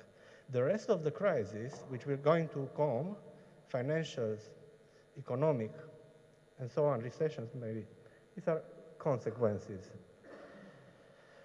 We are noticing that the overall reason, the overall cause for this crisis is the lack of limited government. The governments no longer restrain their actions. The limited government has utterly disappeared, and we have now the temptation of unlimited government going on. In this context, it is important to think in the widest possible terms, and I'm going to remind you of one of the cores in the Aristotelian theory of politics. Aristotle said that governments become corrupt. This means that they degrade into inferior forms of government. He said more exactly that monarchy corrupts into tyranny, aristocracy corrupts into oligarchy, and democracy corrupts into demagogy. The question that I'm addressing to all of you to think about, and to our speakers to maybe give our perspectives on it, is, are we dealing with a historical level, wide-ranging degradation of government? Because if this is the case, the situation is much more serious than we previously believed.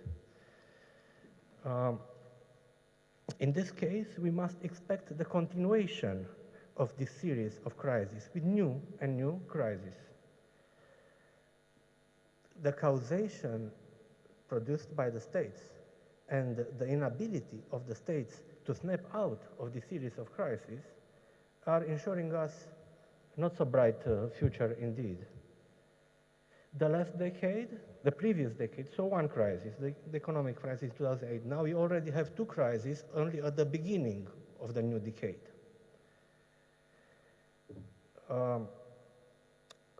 You see, this is a vicious cycle. This is a cycle in which the solutions to one crisis become the causes for the next one.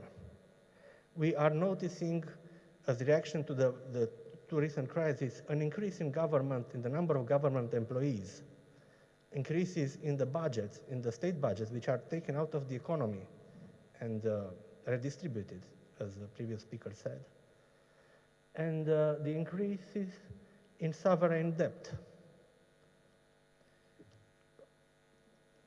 the increases in monetary mass and credit, that is the inflationary pressure as was earlier defined, right? This is what inflation is. Well, this is my challenge that you think about. How do we get out of this series of crises? There are two theoretical possibilities. One is the incremental one, and the other one is the transitional one. Is there the possibility of incremental measures which would restore limited government? If not, then we are dealing with a transition from a political system to a different political system. The matter with these transitions is that they are either short and violent, such as revolutions, or they are very, very long and incremental, such as, for instance, the transition from antiquity to the Magna Carta. We had a degradation of democracy in antiquity, which was later on revived through Magna Carta into the Renaissance. But it took hundreds of years, and Magna Carta was only the beginning of the new democracy. With these thoughts, I'm going to spend no more time and give the floor to our first speaker, Mr. Cristian Bușoi.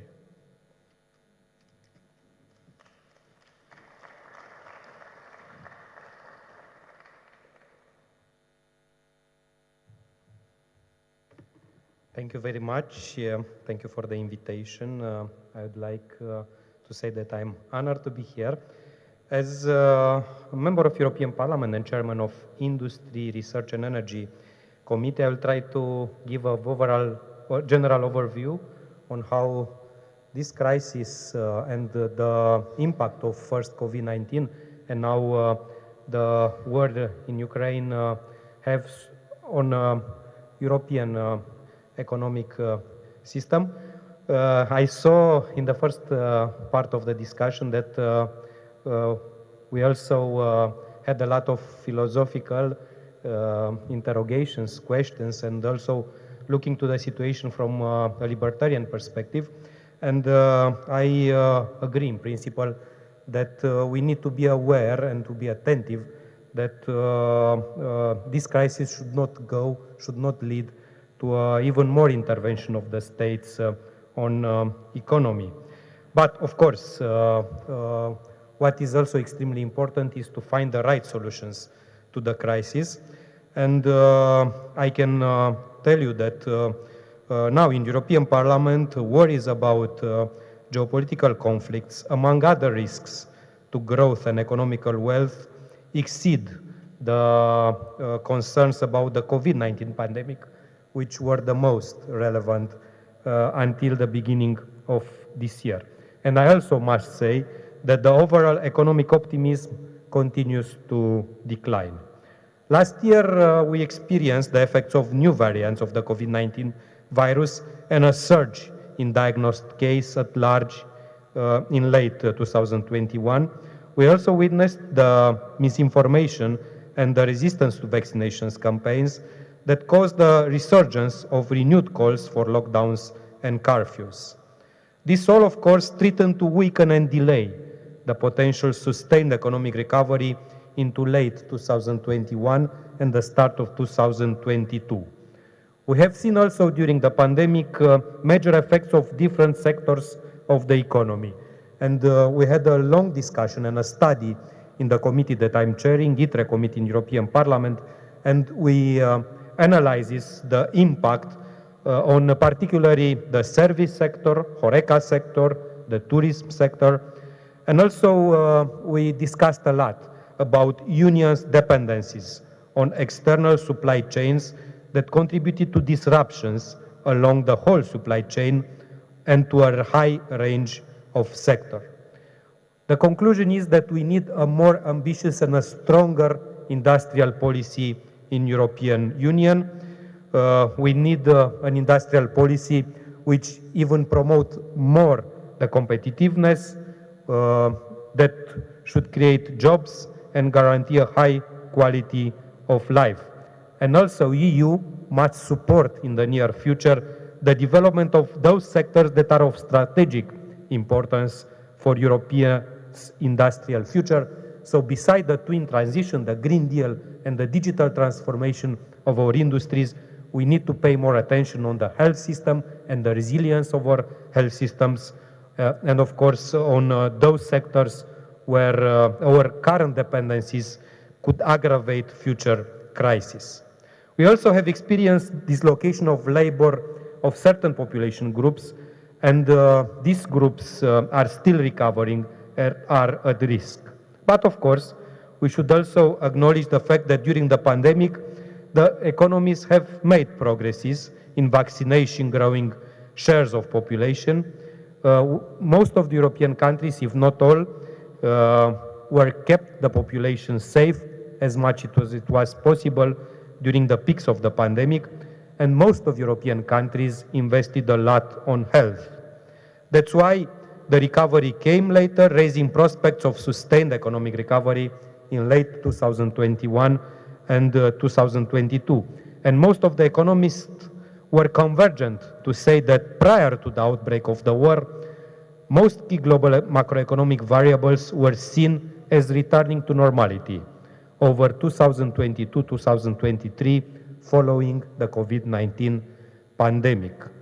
Most economies were expected to get back on track to employment, to phase out different fiscal emergency policies, to starting to apply new monetary policies from 2023, and inflation was seen as converging on levels close to policy objectives, took later and from higher levels than previously expected in most countries.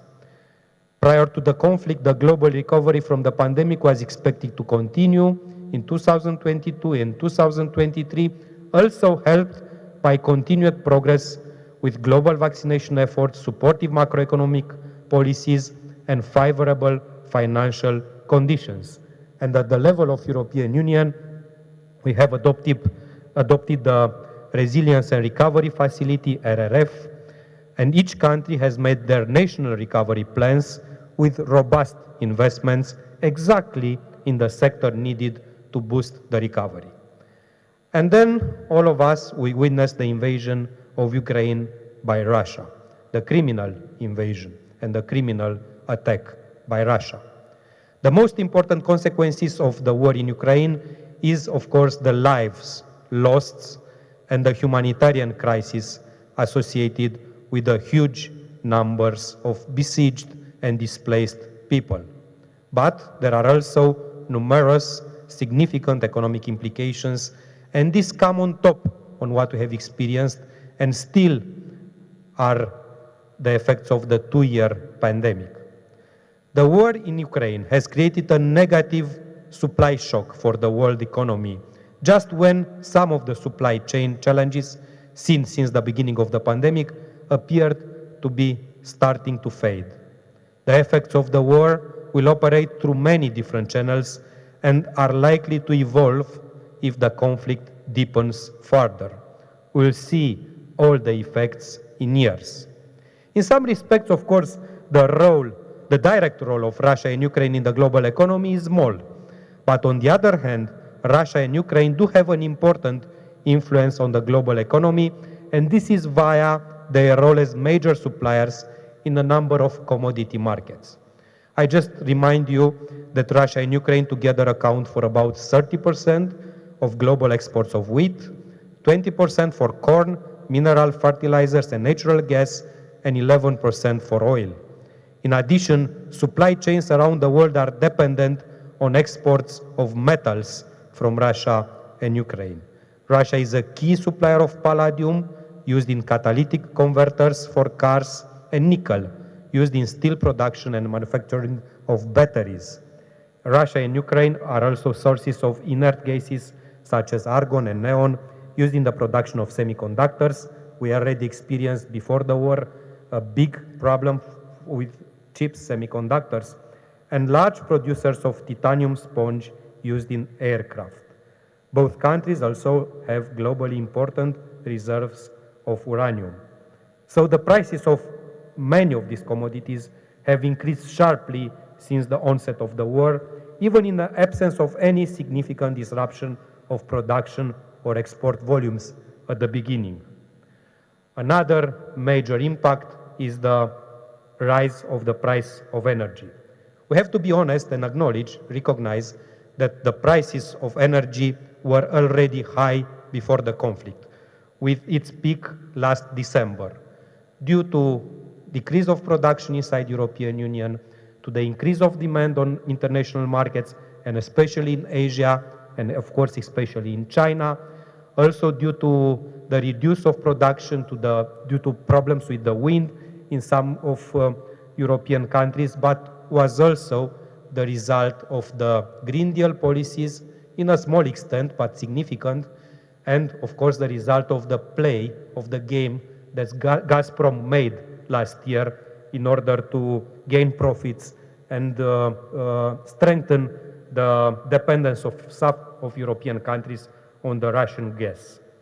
Because energy has been used for geopolitical purposes by Russia for a long time. But now the situation risks to be worsened. That's why European Union decided, and it was one of the main conclusions at the Versailles summit of the heads of states and government, to take decisive measures to reduce as much as possible the vulnerability of our systems against the shock waves of the war. And we decided strategically to make Europe independent from Russian gas. And this decision not only makes sense in the context of the Russian aggression of Ukraine, but also in the long-term economic and environmental sense of less dependence and more strategic autonomy. I will finish by saying that it is very likely that 2022 will be complicated for European Union and for Romania. But every crisis has its opportunities also.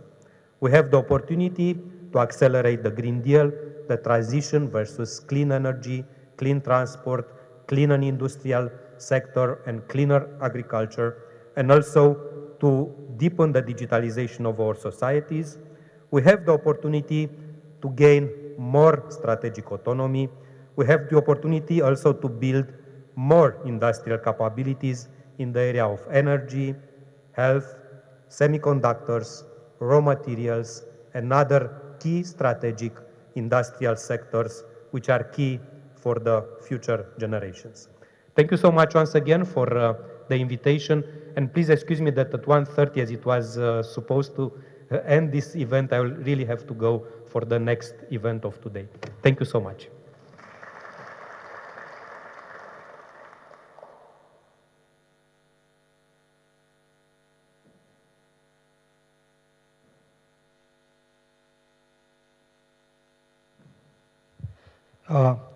All right, we benefit from this mobile mic, and I'm going to invite Mr. Alinchi to take the floor. And yes, we benefited from hearing about the European economy, and now we are going to focus on the Romanian one even more. Well, isn't this a lovely and wonderful room to have discussions as today? Well, as everybody ahead of me, I need to thank everybody for inviting me. I prepared some words here because I'm not very used to having such presentations and having such wonderful speakers before me is an endeavor by itself to have a speech.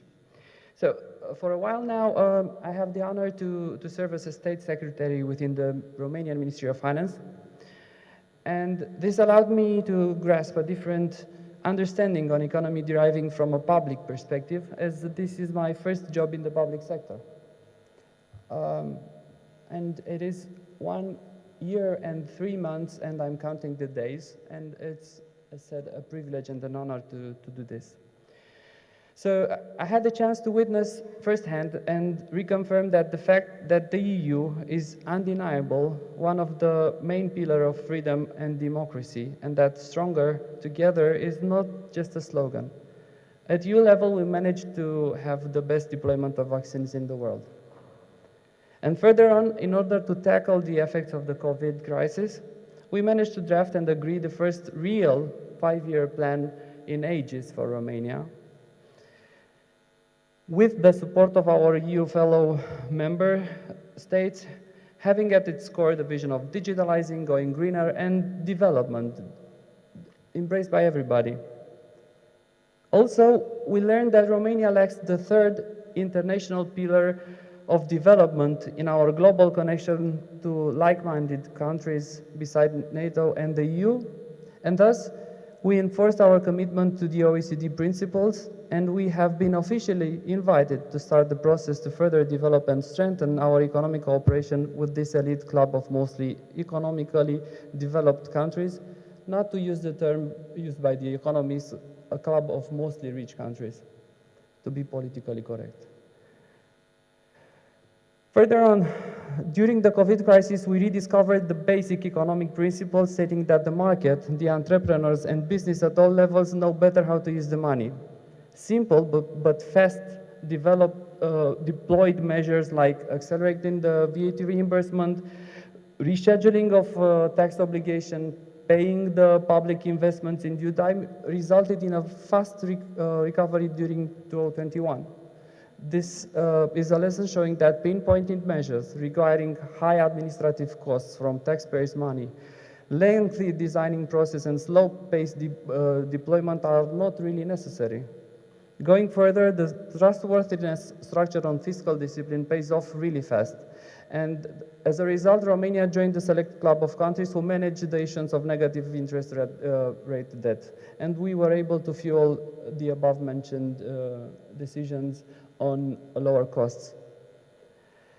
Both private and public sectors learned that we can speed up the pace of going digital. And 2 years after starting the long-due digitalization marathon, we brought online most of taxpayer services, started the standard audit file and the invoicing, as well as connecting approximately 600,000 cash register to tax authorities' internet site.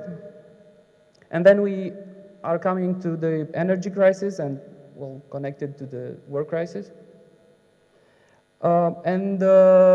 This re-energized the focus on efficiency. It emphasized the very good connection of the markets, of the energy markets in financial terms, but a lesser degree of physical connectivity globally and especially at the level of the internal market.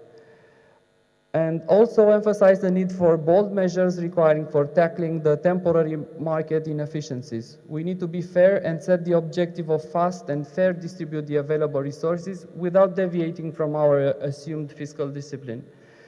This potentially means the unpopular position of acknowledging that at the end of the day, the taxpayers are those supporting the costs, either directly, either indirectly by increased inflation or taxes.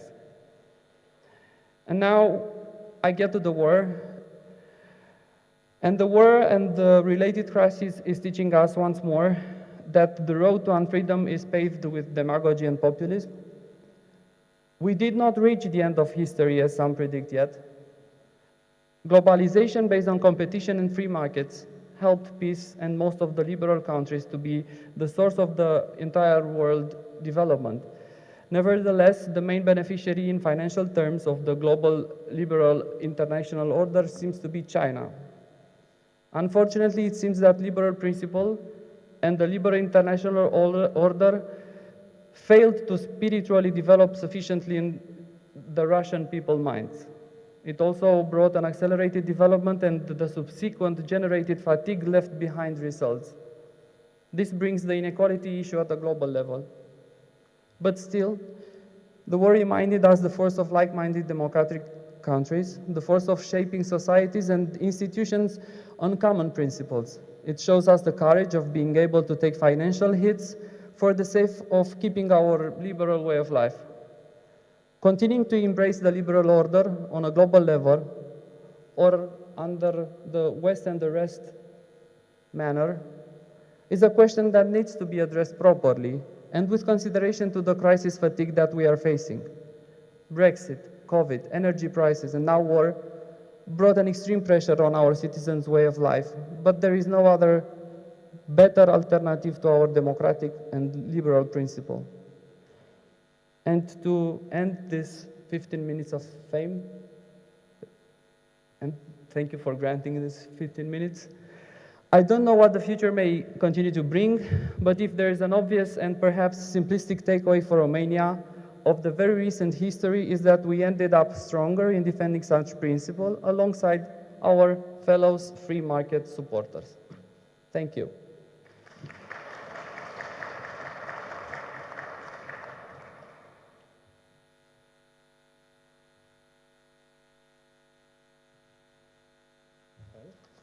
We thank very much our last two speakers for focusing our attention on the public economies, both the European and the Romanian one.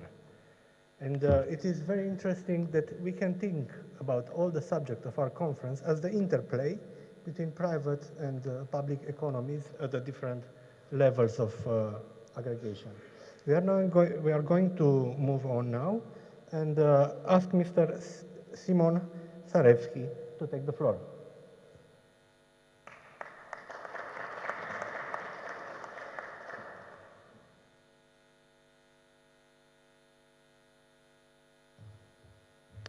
Hello, everybody, and I would like to thank you all for coming and joining us today at the Free Market Roadshow, both in my name and at the name of the Austrian Economic Center.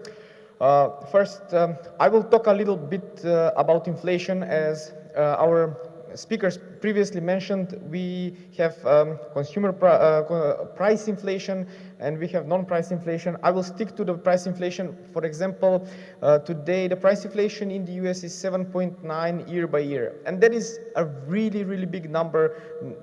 The US has not seen such number in more than 40 years, and at the same time, the inflation is even bigger because there is something economists call skimflation, and that's in a sense the way the CPI, the Consumer Price Index, is measured. It measures a product and the same product year by year. But what if the producer sells you the product for the same amount of money, but at the same time they sell you a little bit less? So imagine a Coca-Cola that was half a liter, now it's 450 milliliters.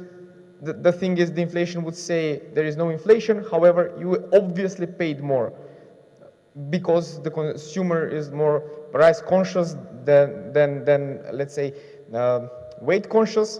That's why the companies do that when they can get away with it, and this has happened especially during the COVID crisis. So the official inflation rate is a lot bigger than the 7.9 when you manage to calculate that. However, the problem is you cannot measure that because there are like so many products, more than 80,000, that measure inflation. The same thing, which economists call is skimflation, besides the shrinkflation, is, for example, when you get like worse service because all of a sudden, because the price of labor is higher. Imagine you are flying a long flight. Instead of having like 4 flight attendants, you are having 3 flight attendants. What this means is you get less service, and even though you have paid the same price for the ticket, and even if the official inflation rate says there is zero inflation, you obviously paid more. However, this is something that cannot be calculated. So the inflation is far bigger than the official numbers say, even if the people that are calculating the inflation don't want to lie to us, which technically they are not. But those are the constraints of the inflation numbers. So when we think about inflation, even a double-digit inflation rate, it's not a big deal if you do it only for like 2 or 3 years, because think of it in a way, you have like a car accident and you have to, I don't know, spend a lot of money for this year to repair the car, or a medical bill, or something that's like big expenditure. You have saved a lot of money for such events, and yes, it's uncomfortable to pay them, I don't know, once, twice, or 3 times every year, but that ends. But the problem with such big inflation numbers is, the problem is not if you get the job, but what if you lose the job? And during double-digit inflation times, like what was in the 70s and the 80s, a lot of people lose the job. So yes, if you still have the job, a 10% inflation can be okay, but the problem is a lot of people lose their job. So inflation goes way deeper than that. But then we think why this inflation happened. So who do we blame for this? Well, one part is, as again the previous Larry talked about, the money supply. The money supply has been rising a lot during from the start of the inflation. I believe it was in the first 12 or 13 months after the 1st of March, when the official coronavirus came into the United States, more than 39% of all the US dollars in existence were printed, in the US. So obviously there is a time lag, and that is why we are seeing the inflation right now. But the thing is, we know who to blame. That's one part is the monetary policy. The second part is the fiscal policy, because look at the budget deficits both during the Republican and the Democrat term during Corona. They are like skyrocketing, and if you thought that the budget deficits during the 2007-2008 crisis were big, we were obviously wrong, because there is no stop to how much governments can borrow. So what is the problem with this?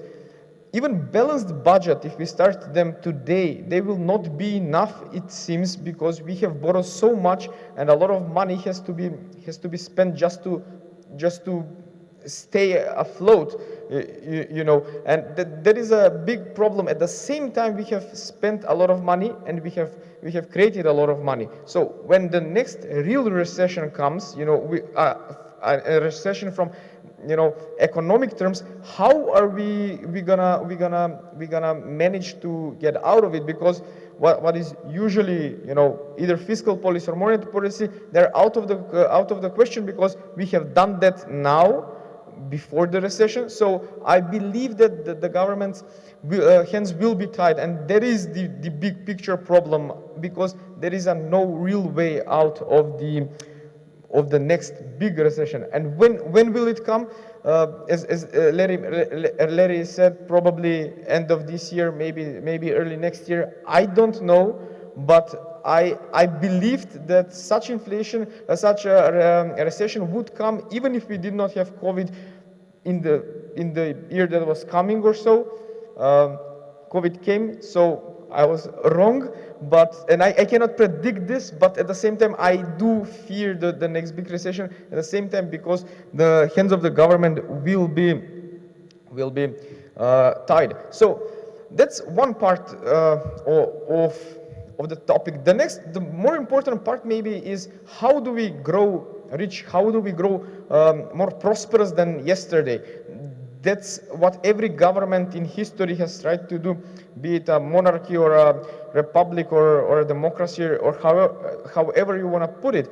And the point is, we forget what made the West rich. Until the 17th century, everybody was poor in the world, and there was like a fixed pie fallacy. I take from you because there is enough pie, and if I eat more of it, or if you eat more of the pie, there is less for me.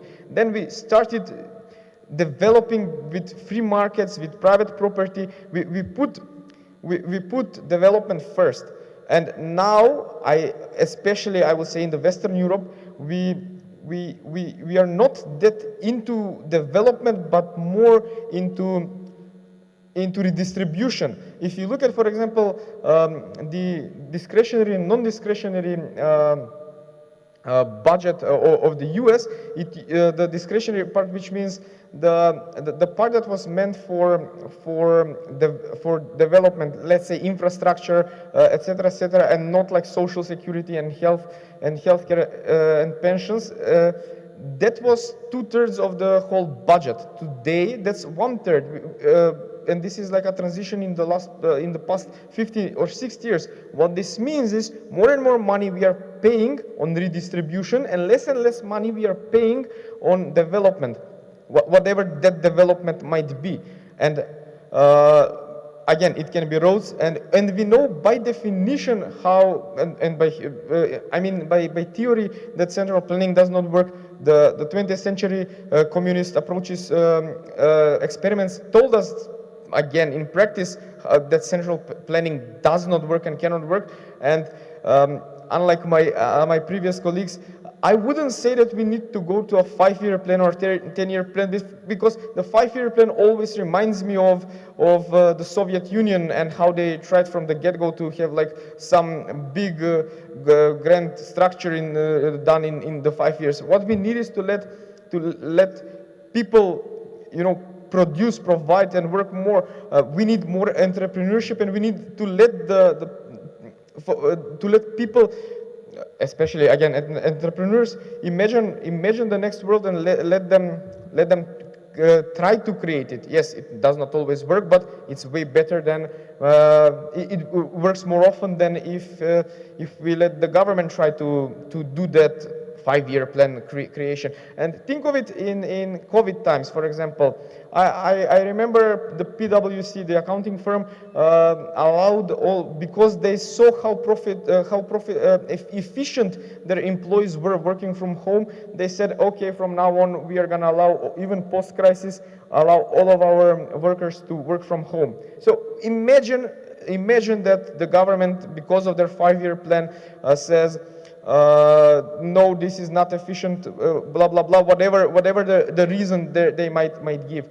The problem is, unless the entrepreneurs tried that new approach, we will never know whether it was better or not. And we know that with governments, it takes long time to find the problem and fix the problem, because driven by the profit motive, entrepreneurs will fix. Imagine that the PwC are wrong about this. What they're going to do? Wait for the 5-year plan of the government to tell them they were wrong? No, they will, driven by the profit motive, they will just give up. And Thomas Sowell always says there are no solutions, there are trade-offs. And this is again very important, I believe, right now, because there is, first and foremost, there is no one-size-fits-all solution in a single country, let alone a confederation or a federation, which the European Union is neither and both at the same time. How do you do a one-size-fits-all monetary policy in the EU when with so many different economies that are structured in a different way? The southern countries have more tourism, unlike Germany, for example, and they still face have the same monetary policy when the crisis comes. And there is like the big problem that we don't have real solution, and the only one is the trade-off. And what are we trading off? And again, we use a lot of green energy, clean this, clean that, sustainable energy, and those are only buzzwords that get like the popular vote and elect politicians, but this is not what creates prosperity and wealth. Because imagine this, again, if people really wanted cleaner energy, and that cleaner energy was more expensive, they would have already not voted people, but they would have bought the cleaner, more expensive energy, for the sake of argument. The thing is, we don't need the governments to tell us that we need green energy, because if we really wanted that green energy, we were already gonna pay the higher price. And I think that the energy crisis that is happening right now is telling us that obviously the people do not want that much green energy or at least as much as it's proposed that they want, because they have to pay higher price. And obviously higher prices might be acceptable if they're like $10 a month more, but if they become like 50 or 100, then you have a big problem. And there is that trade-off that politicians do not allow us to choose, but always give us in our name, because they know everything. I always say, if there was Mordor in the world, it would be Washington DC and Brussels in Europe. So government hands are tied. The only big solution, I would say, even though, as I've said, there are no solutions, would be technology. And imagine, again, this goes back to inflation. Imagine like 50 years ago, how much the car costed, and how much buying a car now costs. Probably in work hours, it costs a little bit less, but at the same time, we are driving such a, far better cars. Think of the COVID time. We had a lot of kids learning, going to school from home. 15 years ago, that was not possible. Everybody was watching Netflix, and hanging out online, etc., etc. But 15 years ago, that was again not possible, and this is, I don't know where technology will bring us. I don't know how much technology will change our lives and will better our lives, and technically will bring inflation down, and technically we are getting more for our work. But the only solution, I would say, I see in the near future is technology bringing us forward. And technology to bring us forward with a more prosperous life is only if we let entrepreneurs and the free market work. So thank you.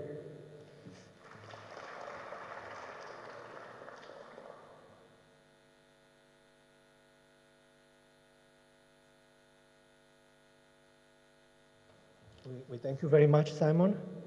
As you can see, our current session is a real debate in which the public economy and the private economies are interacting in our ideas.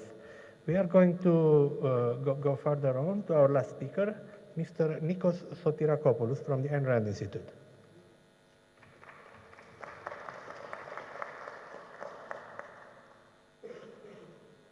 Thank you very much.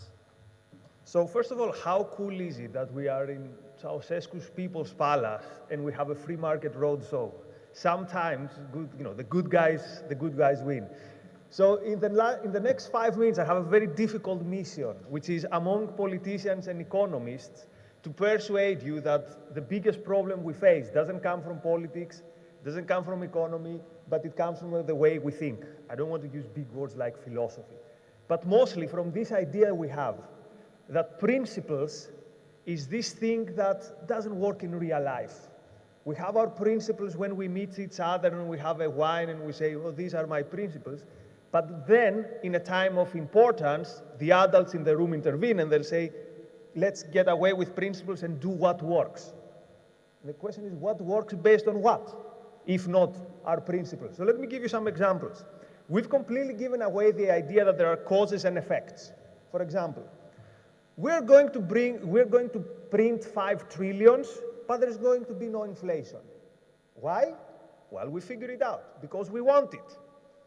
Or, and hopefully I won't disappoint some people, we're going to give up cheap, plentiful, and reliable energy. Sorry, this is fossil fuels. And somehow we're going to not have any energy problem. Our bills are not going to go up, and we're going to have a lot of energy. Or, if we're generally, we're going to give up nuclear, and we are going to trust a thuggish regime for our energy needs, but this regime is not going to act in this thuggish way. Why? Because we want it. So we place a want above an is, and then we wonder why we are in this crisis. But I don't want to do the popular libertarian thing, which is to blame politicians, because the truth is that for most of the things they did, the population agreed 100%. They requested more lockdowns, or when a 16-year-old was going from establishment institution to establishment institution, lecturing us how we're very bad for not switching to green energy, we were all saying, yes, something needs to be done. And then we wonder, why does my energy bill go up? So quite often, the first people who betray these ideas that we claim that we believe are people within the freedom movement or liberals or however you want to call it. Listen to this tweet, which was tweeted at the beginning of the pandemic by one of the most popular classical liberals on Twitter. I don't know reason to name names. So she says, quote, "In good times, I am a centrist libertarian, but in hard times, I am a pragmatist. Whether it's the nationalization of utilities, Keynesian stimulus, quarantine and surveillance, if it works, do it. Scale it back later." Now, this is actually why we're losing. This is actually why we keep going to losing. Because we don't understand that the ideas we believe in are actually guides to action. And if they're not guides to action, throw them away. You need new ideas, you need new principles. Principles are not this, oh, I have this cool suit for a Sunday morning when it's sunny, but when it's rainy, I throw it away. Then you need new ideas. So, as Ayn Rand would say, which I think more people need to read, you have to check your premises when you see that your premises don't correspond to reality. So, let's test it out. Did the ideas of freedom operate during the pandemic? And the answer is yes, of course they did. Who gave us the vaccine? Moderna had the vaccine ready within 48 hours from when they got the genome, the sequence. And we got it in our hands months and months later because, again, we had to go through all the protocols. In the meantime, people died. They couldn't decide for themselves whether they would take the risk with the vaccine. Someone else had to decide for them. Or do you remember the fiasco with the tests in the United States at the beginning of the pandemic? These days, we can find a test in a grocery store. But in the first months, the powers to be said that no, there's this only one approved test, which means that most people didn't have a test. So I don't want to say much more. I think it's, in a crisis, the stakes are even higher So in a crisis, that's where we have to go to the barricades for ideas. That's where we have to go to the barricades and say, no, it's let people decide and let people be free to pursue actions. That's more important than when we are in a time of prosperity and we just discuss it. So I will leave you with this. Let's take ideas seriously because ideas matter and ideas have consequences. It's ideas actually that made this building and made this horrendous regime that brought it up. It's ideas that had people all over the world defend it, and it's ideas that brought it down. So hopefully next time there is a crisis, we're going to realize that let's stick to our principles and let's not throw them away so easily. Thank you.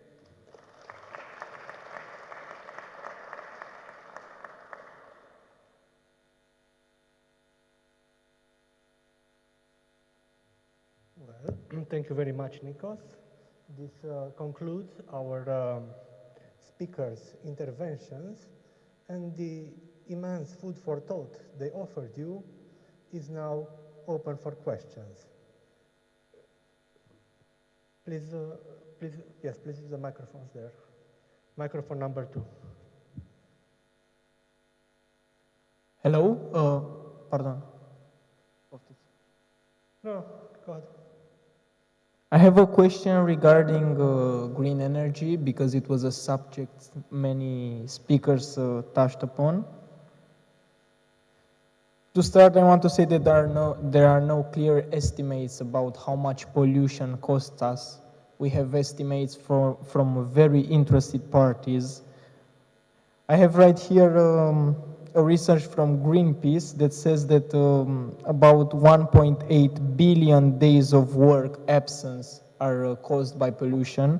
And I wanted to ask the speakers if they think that green energy is a lot more expensive than other types of energy because some of the costs inherent in polluting energy are not factored in. Okay, thank you. Who wants to? I think all of us. No, here it's fine, but yes, I'll give to Nikos. Okay. First of all, it is difficult to estimate the costs. It will be always a controversy, but it was also a study backed by European Parliament called Cost of Non-Action, what it would be the impact on the society, or European economies and societies if we do not take action and if we do not go in the direction of decarbonization and Green Deal. And experts, and it was also accepted by most of the European Parliament members, was that the cost is higher if we look to the impact of the climate change on our lives and our economies. On the cost of the green energy itself, of course, at the beginning, the cost is very high. This is what we experienced first with the solar energy and wind energy. And now the situation is much different when the market is mature and when the right incentives for investments were sent. But at the beginning, it's clear that you need these incentives, be it state aids, policies, price for carbon, because this is also an important incentive in order to go in this direction. Now the same discussion is with hydrogen or other technologies of the future, the carbon capture technologies, but you will see in some years that this also will become affordable technologies. What I plea in European Parliament is to find the right balance. We should go in this direction, we should pursue our objectives. It is clear that the new generation everywhere in the world would like to go in this direction to not to see pollution and to mitigate climate change, but in the same time we should propose feasible actions, feasible solutions. We should not jeopardize the competitiveness of our industries and not lose jobs, especially in time of crisis. And if we can find the right balance, then I think we could succeed.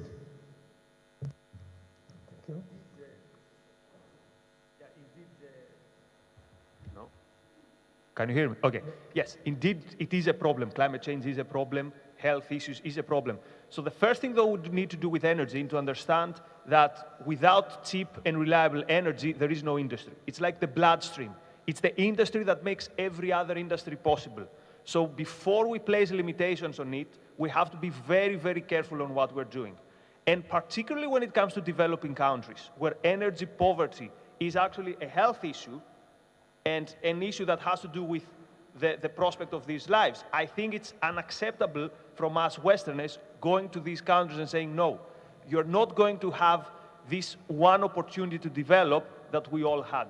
So let me return the question to you as food for thought. If it was indeed the cheaper and the most efficient, why would it need all the incentives? Why would it need all the subsidies? And why would it need all the measures against everything else? Imagine me telling you, the iPhone is a great thing, therefore I'm going to stop Samsung or any other company from selling their phones in their own price, and I'm going to subsidize you £500 to buy the iPhone. But the iPhone is the most reliable and cheap. Doesn't make sense. Right. Well, thank you. Sorry. So I technically have no idea about the costs, and I think that Nikos kind of said what had to be said, but I would go a bit different way. What if climate change really melts a lot of the ice, and then a lot of people have to be displaced, and they cannot live on the shores anymore? Sure, that's gonna happen. That's a thing. Let's say that happens, but at the same time, that same warmer weather will make a lot of places that were practically uninhabitable before open for a lot of people. And if you look at the map and calculate with a bit more water in instead of ice caps, we will have more places, more place to live. Now, I'm not saying that this is good, but all I'm saying is we have so many variables that we have to think about when we are discussing climate change, especially with the energy prices, and how much we are prepared to pay. At the same time, this very much depends on a developed country and a poor country. So it's not like simple solution. Oh, we want to go green. Everybody wants to go green. Yes, even so. Even if you say 100% of the people want to go green, they don't want to go green. There is a scale from 1 to 10, and again, we are only discussing a one-size-fits-all solution on a global scale with more than 7 billion people and how many countries, which I think makes this approach very problematic to solve. It's a very good answer. I remember I read somewhere that, in fact, Europe only accounts for about 7% of global pollution, which means that other places in the world, which are in different stages of development, should be treated differently. We're going now to the next question, please.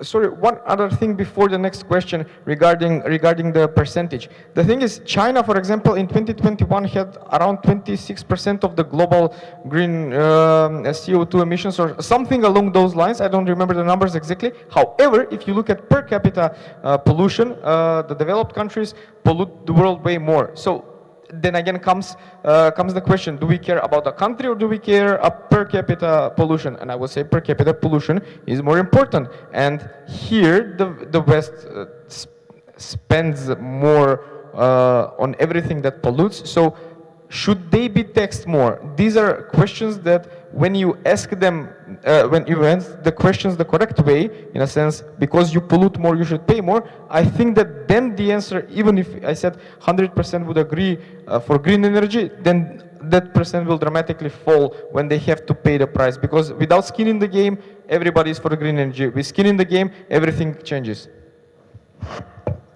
Thank you. Please. I'm Antonia from Romanian American University, and I have some various questions for our speakers. Will be consequences for Romania because of the war between Ukraine and Russia? In what sense? In the sense that our country will support some consequences of this war between these countries? I will shortly answer because it's a general question, and then please allow me to leave because I want to be on time on the next commitment. But my co-panelists distinguished with a very interesting and challenging interventions. I'm sure it will continue to keep the interest of audience very high. Well, it is clear that there are consequences. This is something, how these consequences and what will be the scale of these consequences is still not clear because you don't know the length and the intensity of the war. First of all, of course, there is the migration crisis and there is already costs for our economy and our budget, but we have to do this, we have to show solidarity. Then, of course, it is the price of energy, which, as I said, was already high before, but will be, if not exacerbated, at least maintained due to, this is not a war between Russia and Ukraine, it's a criminal aggression of Russia against Ukraine, which, of course, leads now to war crimes and very deep humanitarian crisis. So in the energy area, it is very clear, and all the other consequences of the supply chains and the crisis of raw materials, the agriculture crisis, or at least problems in agriculture will be clearly experienced by whole Central East Europe and of course by Romania. And we will have to increase our expenses in the defense area, which is not a bad thing. It is an opportunity for our defense industry, for European defense industry also, but of course we'll have to see from where we can cut the costs, because we will not intend to increase taxes in Romania in the coming period. Thank you very much. Okay, the next question that I have, do you think Romania is ready for another possible version of the COVID virus? Nobody is really ready for this, but we should take into account what is now the situation in China, for instance, worries a lot. The specialists, the epidemiologists, let's see. Personally, I don't believe that we will experience what we experienced in the past, but of course, new variants of COVID or other health crises could appear in the near future. What is missing in Romania economy to become like the strongest economies of the world? Well, I think you're better here, a better place to answer to this, but well, it's a very, very long answer and yes, she's very young. It is really hard to answer all that it needs, but our main focus should be on how pro-free market the main institutions are. Thus, if you're thinking of the institutions at the three level, constitutional, collective, and operational, all of this should allow the unhindered creation of prosperity, continuous creation of prosperity, and successive capitalization on it. This, combined with a limited government, should do the trick in the not so near future. But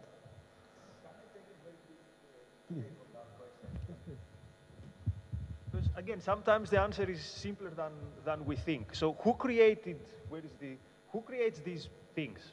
People with ideas and people who put them in action. So I would say it might sound simple, but let them create. You have a great idea, you should be free to do it. Someone thought of Uber, for example. Uber happened, many people found a job. Someone thought of the iPhone. He was free to come together with other people and they created something that changed our lives. So there is not, quite often we want to think there's this very complicated formula, we raise tax 1%, we put tariffs down 2%. Simple. Let people create, let people follow their purpose, their dreams, and things are gonna be well. This is how it has happened forever, and this is how it will always happen. So I will disagree with my co-panelists. The answer is very simple rather than very complicated.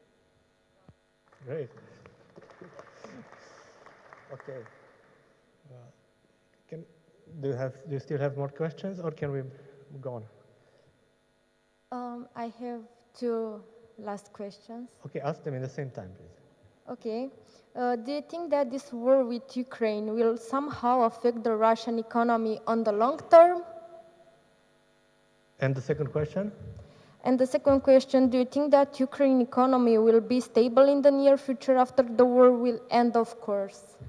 So on the Russia question, the answer is yes, but not only because of the war, because their economy is based on deals, on who is a friend of whom, and it's based on the fact that they happen to have natural resources, and this, they don't have an incentive to open their economy. But life comes at you fast, so if they don't open their economy, it's not the war that is going to ruin them, but the war is going to bring this sooner. With Ukraine, I'm more optimist because, again, it's on their hand to realize that if they fight the war in the name of freedom, they should live up to this value and allow freedom also to operate in peacetime, and then things will be good. So, thank you very much. Thanks very much. We're going further on to mic number 2. Well, first of all, thank you for the presentations. It's been quite an insightful morning. We have definitely faced some rough times, and we keep battling new and new challenges as we speak. Because be the global pandemic or the atrocities that are happening across borders, the business ecosystem has suffered a lot, and it still needs to keep adjusting, adapting, and sorry, I'm not used to this. And becoming more and more flexible. So my question relates to the opportunities that some of you have spoken about today. So if you were to look at just one opportunity, what do you think is that opportunity that a business should grab right now in order to keep meeting the needs of the consumers while also keep the profits coming? Thank you. Advocate for cheaper energy. And this doesn't happen, again, it was mentioned that before the war, sorry? Smaller businesses, so below, I don't know, 5 million revenue? But this is something that affects everyone. Because it was mentioned that even before the war, energy prices went up. How? Was like a natural phenomenon, like the weather. No, they went up based on our policies. So the most important thing is to realize, let's not be suckers again and say, okay, maybe we need higher taxes. So whether it's a small business or a big business, their message should be, look, we had all this pressure on us in these 2 years, now leave us alone. Get out of the way. Again, might sound simplistic, but I can't think of a single better thing for small businesses. Get out of the way in the sphere of energy, get out of the way in the sphere of letting us choose how we hire, how we fire, how we run our business. That's the best thing a business can do. Whether it's big or small. Simon, what do you think?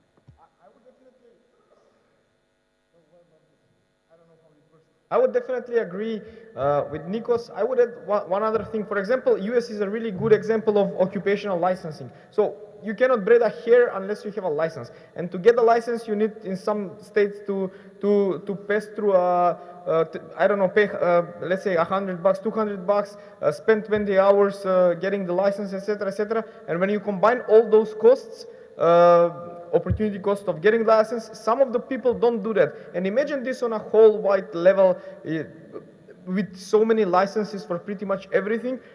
This makes a more administrative state instead of entrepreneurial state. Look at the universities, for example. You don't have more students, but you have more costs per student. Why? You don't have more professors at the same time. So why does this happen? Because you have a lot of administration, because everybody has to fill a form for this, for that. And these are really good examples that pop into your mind. You know, you need less rules, not because we are gonna be killed by or hurt somehow by I don't know, people that braid hair without a license. We need less rules because it will be more efficient. At the same time, some people who value, I don't know, the license of the, I don't know, hair braider would go there and pay the higher price, and that's fine. But someone like me who does not care will pay the lower price. And again,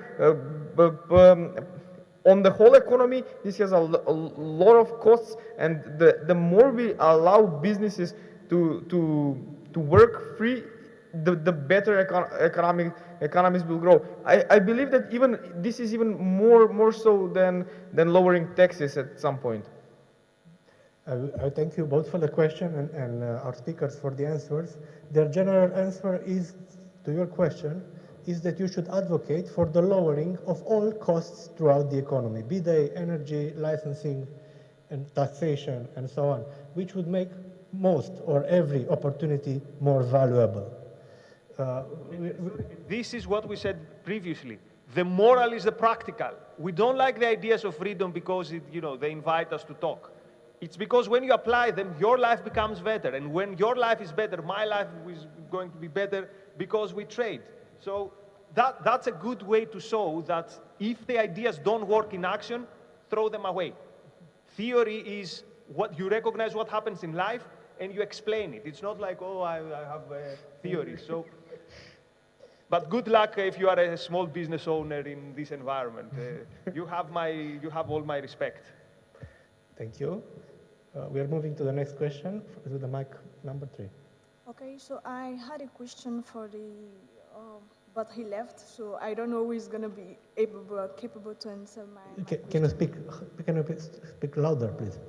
Yeah, so I said I had a question for him, but he left, so he was kind of more pleased to answer my question because he's from the European Parliament. So my question would be, he mentioned something in his speech regarding Russian isolation.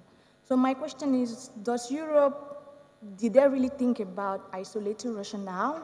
Or that is something that was in, even before they started aggressing Ukraine? So is it something that they've always had in mind, or it is something that actually came just now? Because from recent history or all the evidence that we have, it is not something that Europe has been doing, that Europe is thinking about doing. It is something that Europe has been doing, so why? That's an excellent question, and I will slightly change it. Why hasn't they done this already? What do you expect from dealing with Putin? Or let me change it. What do you expect when you deal with someone who is violent, unreliable, and you don't know what's going to happen the next day? You don't have anything to gain when you deal with bad people. The same applies when you deal with bad regimes. Soviet Union, for example, all these Westerners would go there and invest, and then say, oh, they nationalized my property. Well, what did you expect? The Q is in the title, Soviet Union. So I would say something similar with Russia. You should not rely on Putin for your energy needs. And you shouldn't rely 10 years ago because the signs were there. You could see political opposition disappearing. You could see aggression. You could see things that should really make you think, do I want to deal with that person? And I would say this even in real life. Us as individuals, do we have anything to earn by dealing with people who are not good? I would say no. Or you might earn something today and you might lose it even worse in 3 months. So my question is why did Europe wait now to start asking questions? Maybe we should start cutting ties with this guy. This is funny because I wholeheartedly disagree with Nikos, because it's not that I blame the West for the war in Russia, in Ukraine. However, I blame the West for not going halfway and being friendly enough, because yes, we don't like Putin for all the reasons. We agree with Nikos about why we don't like Putin for sure. However, I believe that the West did not extend the hand and went halfway. And yes, at the end of the day, Putin maybe was not elected properly in a democratic way, as we in the West would say he should have been. However, people who experience economic growth, who go to the middle classes, will not accept the regime as it is now. And if, for example, Russia managed to grow richer and richer, especially with all the resources that they have, I believe if that translated into a stronger middle class and people seeing how the Western model works more, would have accepted, would have turned away from Putin I don't know whether it would have been 1 year, 5 years, or 15 years, but he already is in power for more than 20 years. So I blame the West in a sense, and I say this comparing to 87 when Ronald Reagan stood in front of the Brandenburg Gate and he did not say, Mr. Gorbachev, I'm going to bring my army and tear down the wall. He asked Mr. Gorbachev to tear down the wall.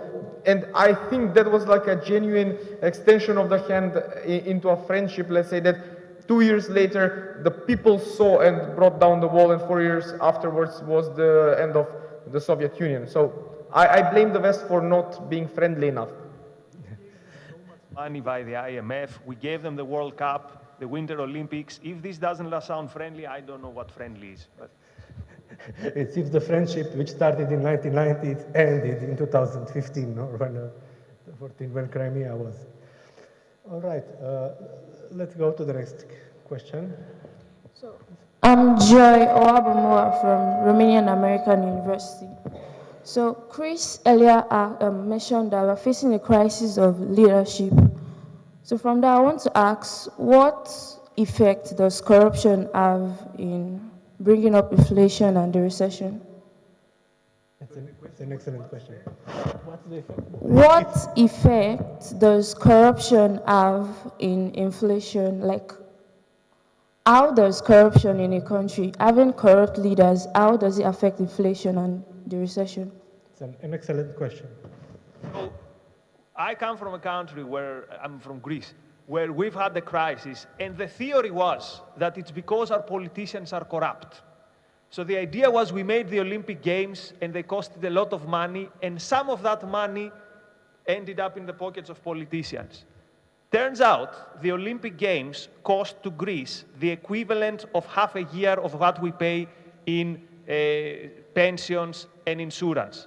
So I'm more afraid not of the corrupt politicians, but of the politicians who do what they promise to their electorate. So for 3 decades, we Greeks were asking, look, we want to work for the state as little as possible and get as much money as possible. And our politicians said, yes, we're going to do that. And they did exactly that. If you want to see democracy in action, look Greece in the 80s and in the 90s. And what was the result? A big crisis. So corruption is a problem.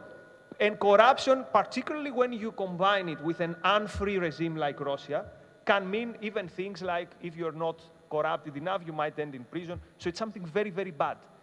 At the same time, quite often we overestimate the role that corruption plays in a country going downhill. So it is a problem, but it's not, in my view, as big a problem as bad policies. And even worse, as bad policies that the people who promote them are convinced that are the best policies. So what do you think? Well, corruption definitely plays a role. However, I don't believe that that's the main, or if the role is played, especially in the West, it's far lower, far unimportant, let's say, to the whole issue of the inflation. For example, the central bank technically is an independent institution, but I don't believe that anyone buys that. When you look at, for example, COVID is a really good, COVID crisis is a really good example, because what did the politicians offer were solutions and spending and everything that I personally would disagree.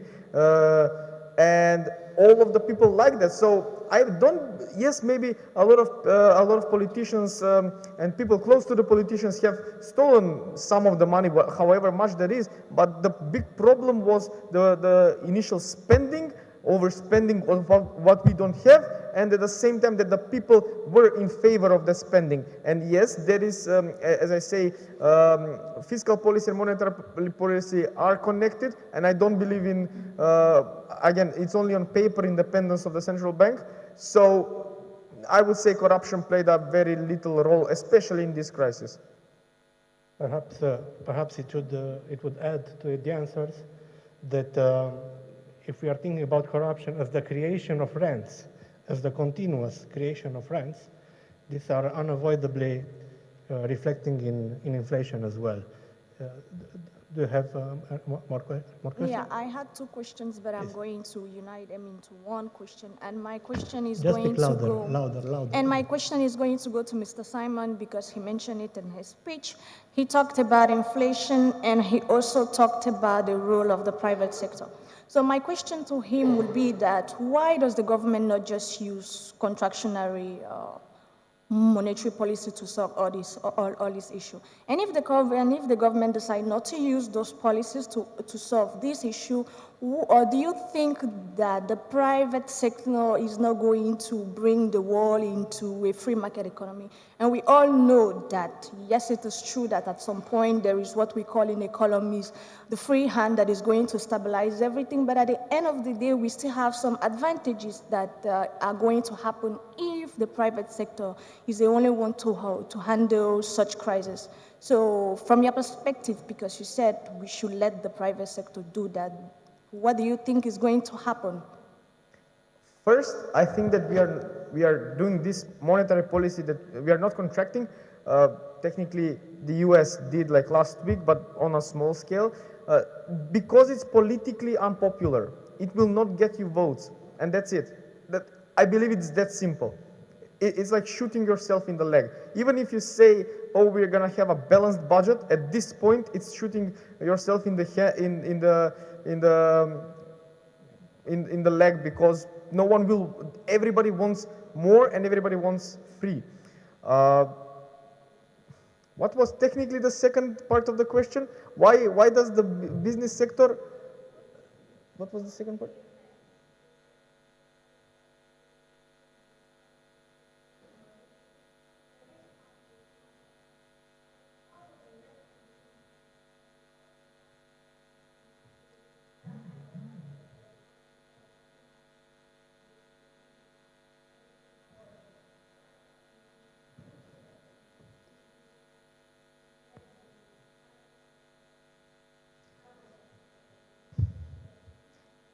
Sorry to interrupt you. I can hardly hear. What I get is, why did the how can the private sector solve this? Well, I don't know whether I'm getting your question correct. However, I will add.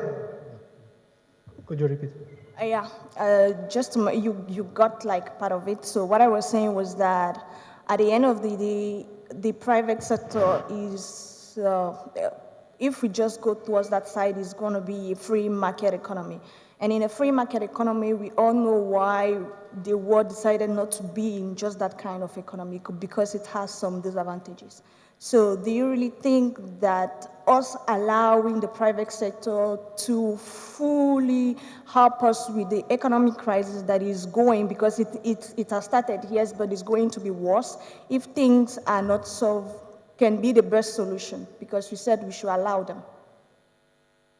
I would, if I had like a magic wand, I would just let the crisis unfold and wait for the correction. And after the correction happens, stop printing money and just let the money, printing money follows like the need of money in a sense. I would, we